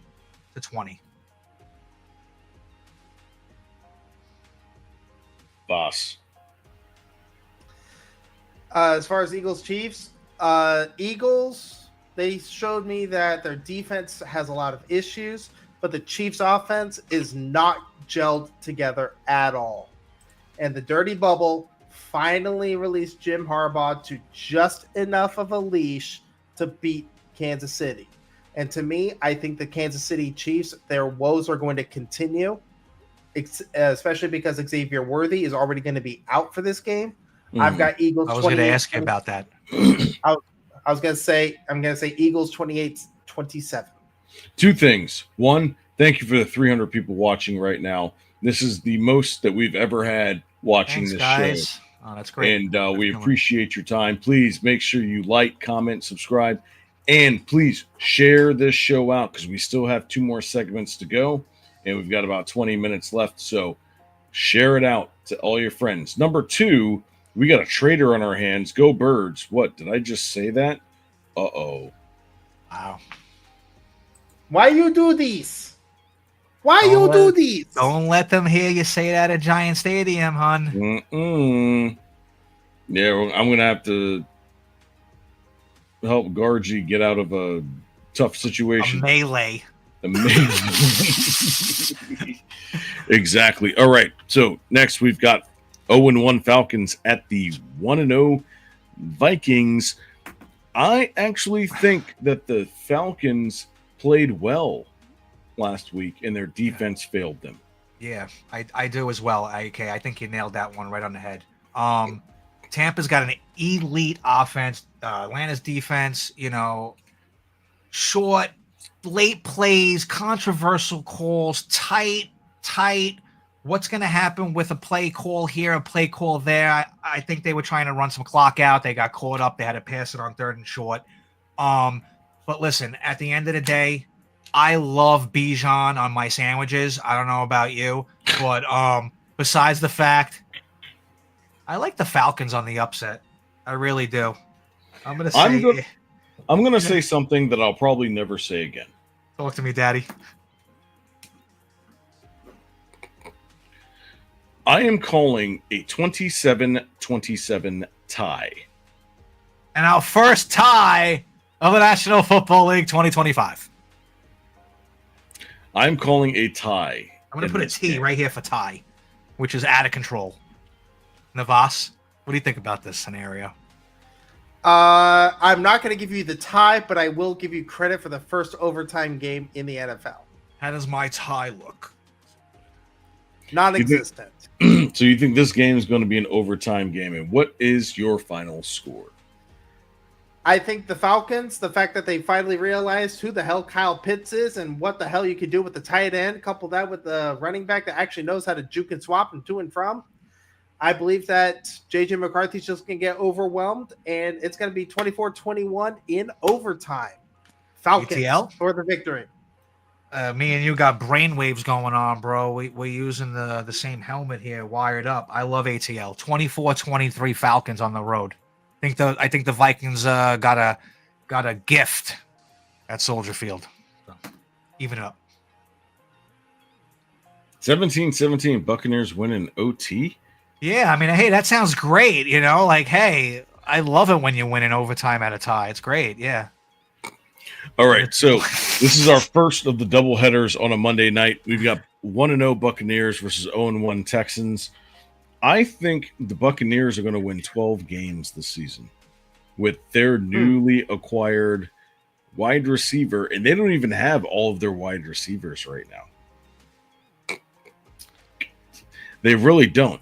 I think the Buccaneers, even core, is going to win Bucks 34, Texans 20. I think Houston is not going to be the playoff Houston Texans that we're used to the last 2 seasons.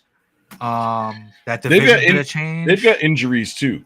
Yeah. So on offense, Stroud, CJ can't do it all. And Nico Collins, I wanted to feed. I wish we had some time tonight because I wanted to do studs and duds in fantasy daily because Nico Collins was a dud, dude. I mean, if that offense ain't rolling, the Texans ain't rolling.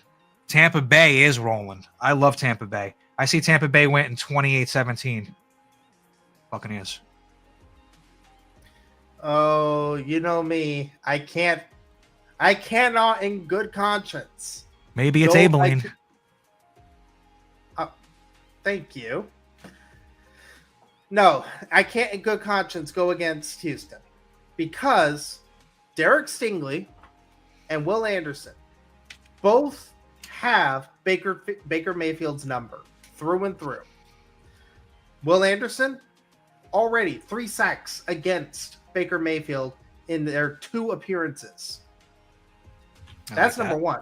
Good stat. Number 2, Derek Stingley already has 2 interceptions against Baker Mayfield. He's like his kryptonite. Oh yes, and the last time that the Bucks and Texans played each other, C.J. Stroud had a 2-minute warning or a 2-minute drive, game-winning touchdown. Nice. And I think it's going to happen again. Lightning strikes twice. I'm going Texans 38-35. All right. That's a barn burner. In the final game, the first ever 10 p.m. game that was actually scheduled, we've got the 1-0 Chargers versus the 1-0 Raiders. This is going to be the highest scoring game of the week. I am going Chargers 35, Raiders 31. Yeah.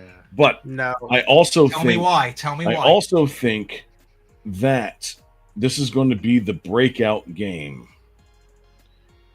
for Ashton Genty, and he's going to have over 100 yards and 3 touchdowns. You liked what he's seen against New England. You liked what you seen against New England. I like the fact that he had 38 yards rushing and 44 yards after contact. Yeah, he bounces. We're going to play pinball, and this ball is not going in the gutter because he's going to accelerate and get the yak. I'm going to say yards after contact. 118 yards rushing and 98 yards of those after contact. So you're giving him a silver dollar. 3 You're going to give touchdowns. He's getting a trifecta. Bang him. That's a fantasy pick this week. Bang him. And this is what, Quentin Johnston? No, we're talking about the running back of the Raiders. Oh, you good sir. You and I are talking the same thing here.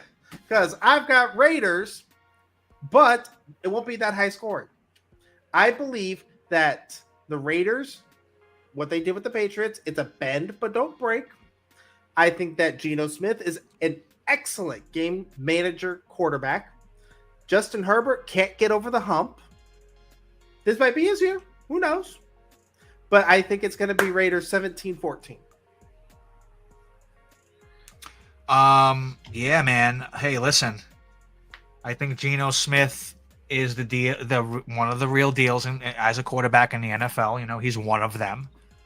Big win on the road in New England.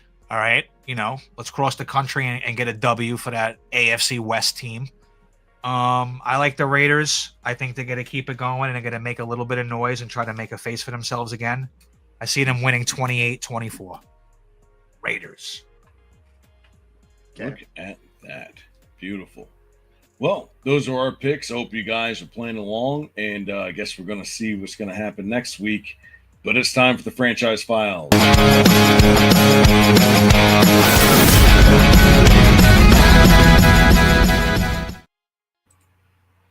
All right. Uh-oh. Did we lose Navasa? We did, but it's okay. Because we're going to talk about the expectations of the Lions and exactly what they've won, what they've lost, and where we think they're going to be by the end of the season. Let's go. So, look, I think they take a step back by definition because I don't think they'll be the 1 seed. Doesn't mean I think less of them or less of him as a head coach, because I think he's a great head coach.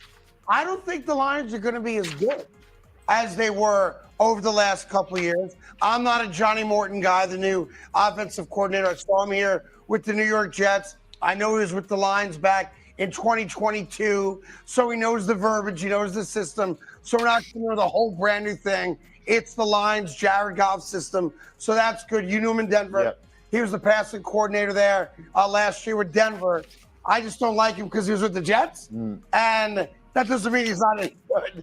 The Jets turn a lot of good coaches into bad coaches, but the Bears are going to be better. Yep.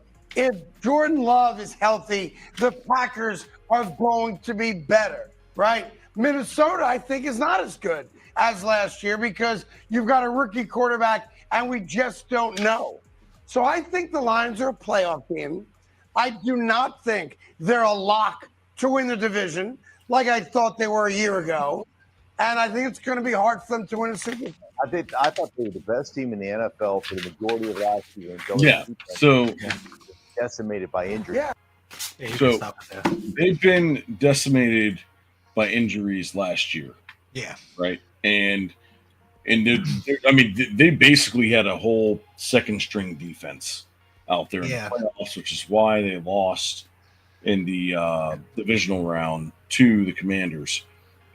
But what about this year? So, what exactly do you think are the strengths of the Lions after losing both of their offensive and defensive coordinator? Well, I mean, hey, listen, it's like a domino effect. So what happened last season in the playoffs is going to run you into the offseason. Right. This offseason, hey, they lost the tackle. All right. Then they wanted to say, hey, we're not going to re-sign you as defensive coordinator. We're going to put you on the loop. Boom, they lose Aaron Glenn, correct? Right. Okay. So, the Lions are a little bit searching for themselves. They got the general and Dan Campbell, but, you need an offensive line to run a high-powered offense in the Detroit Lions. They got two running backs that require space. You got a slasher. You got a guy who bounces. Then you got these receivers that are fast and hungry. So, a domino effect from last year will take place into this season. And by them losing those two guys as offensive and defensive coordinators with these offensive linemen dropping, it's going to be a little tough for these Detroit Lions. I think it's going to be a little bit of a different season than it was last year. I think that when it comes to losing your coaches, it's a lot easier to replace than it is, 20 years ago. No, because 20, 30 years ago, you used to have a head coach who would bring on their own staff, right? Whereas here, they hand selected and said, hey, you guys work this out over the next couple of years. They didn't think they were only going to lose 2 games. Yeah, they didn't actually reach out and say, hey, do you have a friend that wants to coach this team? Yeah, they randomly searched. They did their due diligence. They plucked coaches out of random organizations to try to fit their schemes and to try to rebuild what they had last year. They'll nip it in the butt. The Lions will be there. They're super high powered. They're super exciting to watch. And they're one of those teams that have stepped it up from years past. So, they'll be all right. They'll work it in. Actually, Navasa, what do you got? I believe that it's the exact opposite. I believe that the offensive and defensive coordinators are more vital and more integral to an offense and defensive scheme than the head coach themselves. It also depends on which organizations you're playing for, because sometimes the coordinators call the plays, sometimes it's the head coach, sometimes it's the third party altogether.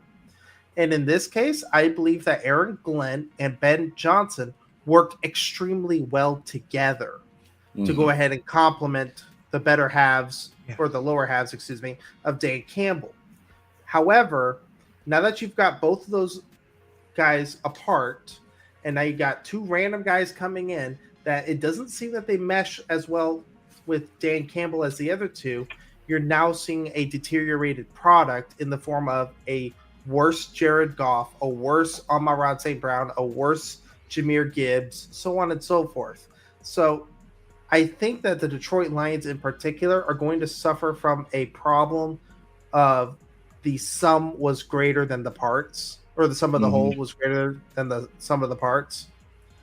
And I think it's just going to be those X factors that Aaron Glenn and Ben Johnson brought together that is just going to make the season worse for all 3 teams, being the Lions, the Jets, and the Bears, than it was with one team in the Lions. Really quick, I appreciate the Craig Carton clip. I'm a huge Craig Carton fan, by the way. That was the one who did the interview on that clip. So Fair enough. But no, all in all, I see Detroit going 10-7, That's a huge step back. maybe 11-6. Anything but- after 4 losses is a huge disappointment for Detroit. I don't think it's a disappointment, more of a realization that what you had last year was a complete anomaly. I mean, hey, listen, again, they're in the toughest division in football. You know, I was force feeding you that a little bit going into the season. And then the Micah Parsons trade really locked it in for the Packers for this division. This division's absolutely. crazy. Yeah. Now they got this Bears coach coming in that they just let go. You know, he's over there mingling around in the other sidelines. That's not going to be as easy as it was for Detroit, man. They're going to have to do something. Now, you want to know who is not taking a step back? Roma here with his bets, with his picks. Gotta go with the fan zone. Again, we gotta go and bring the fans into this. Call you out for your own BS. We might have to come out with an entrance song, like walking like to the aisle, you know, like coming down the aisle, like, and you got to come out with a song because, dude, your picks we'll were make a solid. stinger. We'll make a stinger. What about creating like a segment called the Fan Zone?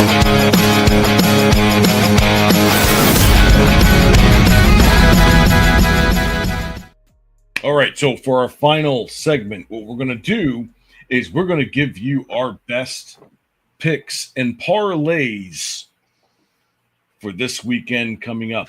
I'm going to do mine last because I already have mine prepared. The champ goes last.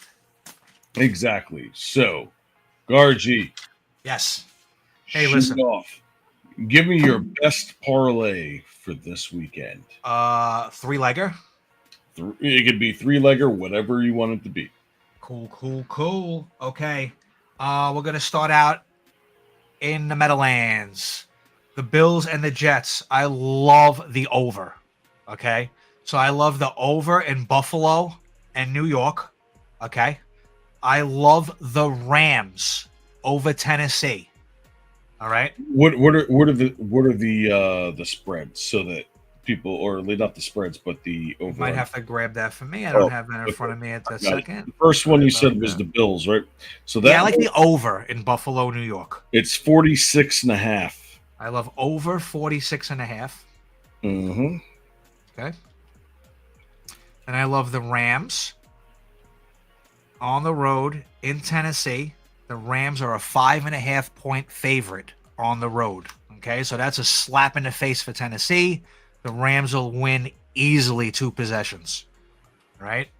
And finally, if we scroll down, I'm going to take San Francisco over New Orleans minus the 3.5. Now listen, it opened up at 7.5. Kittle's out. I think Purdy's going to play. I'm going to put this pick into play if Purdy plays. I still like the minus 3.5 on the road. I don't think the Saints have anything to worry about. San Francisco still is top notch. I love the 49ers minus 3.5. So that's my 3 plays over Buffalo. San Francisco minus 3, Rams minus 5.5 on the road. All right, my turn. I'm going with an underdog 3-leg parlay, which means 3 teams that are supposed to lose that I think are going to win. And I'm probably going to do this all throughout the season, okay? But it also depends on what either the spreads are or what they give us throughout the week. This is why you have to do this early in the week when Vegas is not paying attention. Correct. You want to get them right below the belt when you can. Take the advantage. Exactly. So my first one is the same one for you, which is the Buffalo Bills versus New York Jets.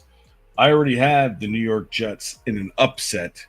They are a plus 6.5.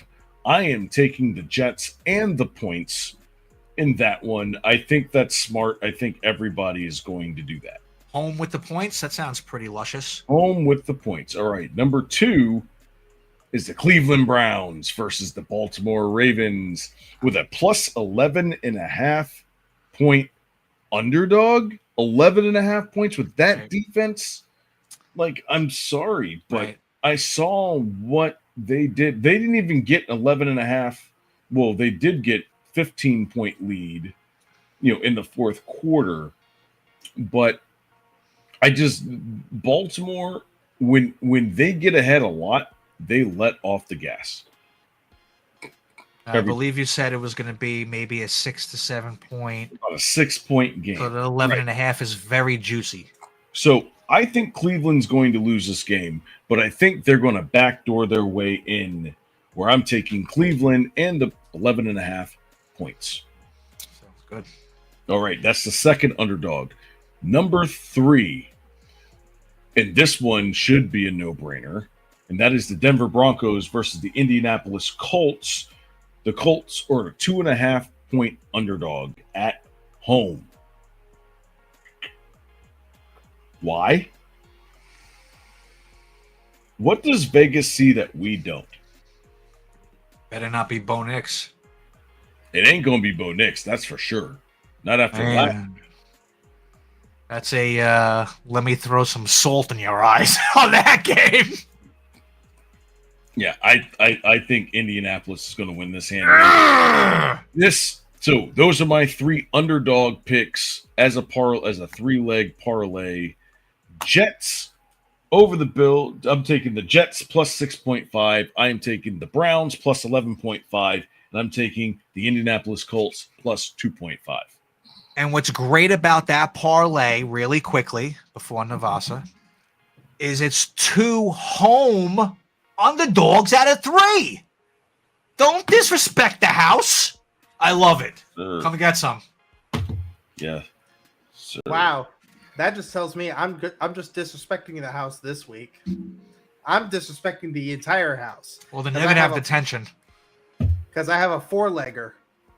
I got a 4-legger, one for each leg of the doggy. Hey, listen. I told my wife I had 3 legs. It's like a tripod. No! It wasn't an earthquake. It was my tripod.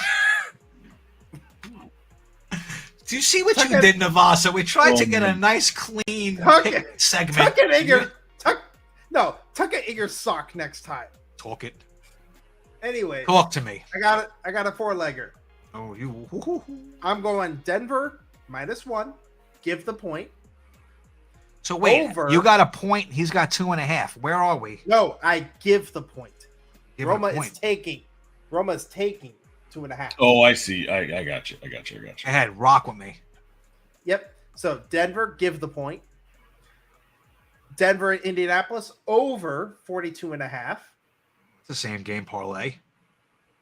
And then Philly is a pick'em. So I'm picking Philly over Kansas City. Talk to me. Over 47. So a double 2-gamer. Yep. Double over. Double road team. Mm-hmm. That's a 4-legger. Double trouble. Double toilet trouble. Gargi Roma. Now wait a minute. What warrants the word toilet in all of that? Hey, I didn't say toilet. You did. Your minds are in the gutter. But yeah, I really like the Eagles over the Chiefs, especially because the Chiefs won't have Xavier Worthy. The fact that Jalen Hurts, I will give credit where credit is due. Tush push be damned. Jalen Hurts is a damn good quarterback and a damn good runner at that. And then Bo Nix, I think he's going to bounce back against Indianapolis. Even if it's in Indy, I think that Bo Nix is going to make it up. And he's going to have a bounce back game against Danny Derps and the Derpopotamus. So I might go to McDonald's after this. Because I'm loving it. Tell me about it. Well, guess what? That's it for Roma Sports tonight. Thank you guys for joining us. Yeah, we know what we're talking about here. All right. Maybe not the NFL week 1, because I had 6 losses, but some of 3 of those 6 losses should have been wins. Yeah, those were some edgy finals, like little switcheroos right there. It could have been a 15-1er, bro. Yeah. 16-1, whatever. 15-1, hopefully. But either way, I have a chance to go over 20 grand this weekend. Well, I'm riding that horse on this race. I'll tell you that much. Oh, absolutely. So, we're going to talk about that afterwards and to figure out some things. If you guys want to talk sports and spreads and betting, go to the riseofmiddleamerica.com. Join our Discord right up here in the top corner. We're going to be there probably for another 30 minutes or so, maybe 45. We'll talk some sports. We'll talk some bets. Go in there. Make sure you join us. If you can't click there and get to us, it is it's the link, and the last part of that name will be the Roma Nation Network. Okay, so come into the Discord. We will see you guys there. And outside of that, this is everything we've got from news, podcasts, sports, true crime, everything you can think of. Right here, you can show your support by going to the Roma Nation Network merch site, or you can go to the bottom of the page and there's a PayPal link to make a monetary contribution to help us out to keep the lights on. I'm AK, your favorite guy. You can find me at RealRoma_AK. You can find Gargi at, what is it? Lemongrag 108 on X. You can find Navasa at Lord Navasa on X. Thank you guys very much. I will see you next week. You guys have anything else to say? Go South Florida. Beat Miami. Hey, yeah, listen. Great college matchups coming up. Florida's doomed. The Gators are doomed. The swamp is sinking. Welcome back, Navasa. I'm glad the Horse and Prairie stopped in Abilene. And we'll see you guys next week. Love you guys. Absolutely. You guys take care. We'll see you soon. Goodbye. Peace.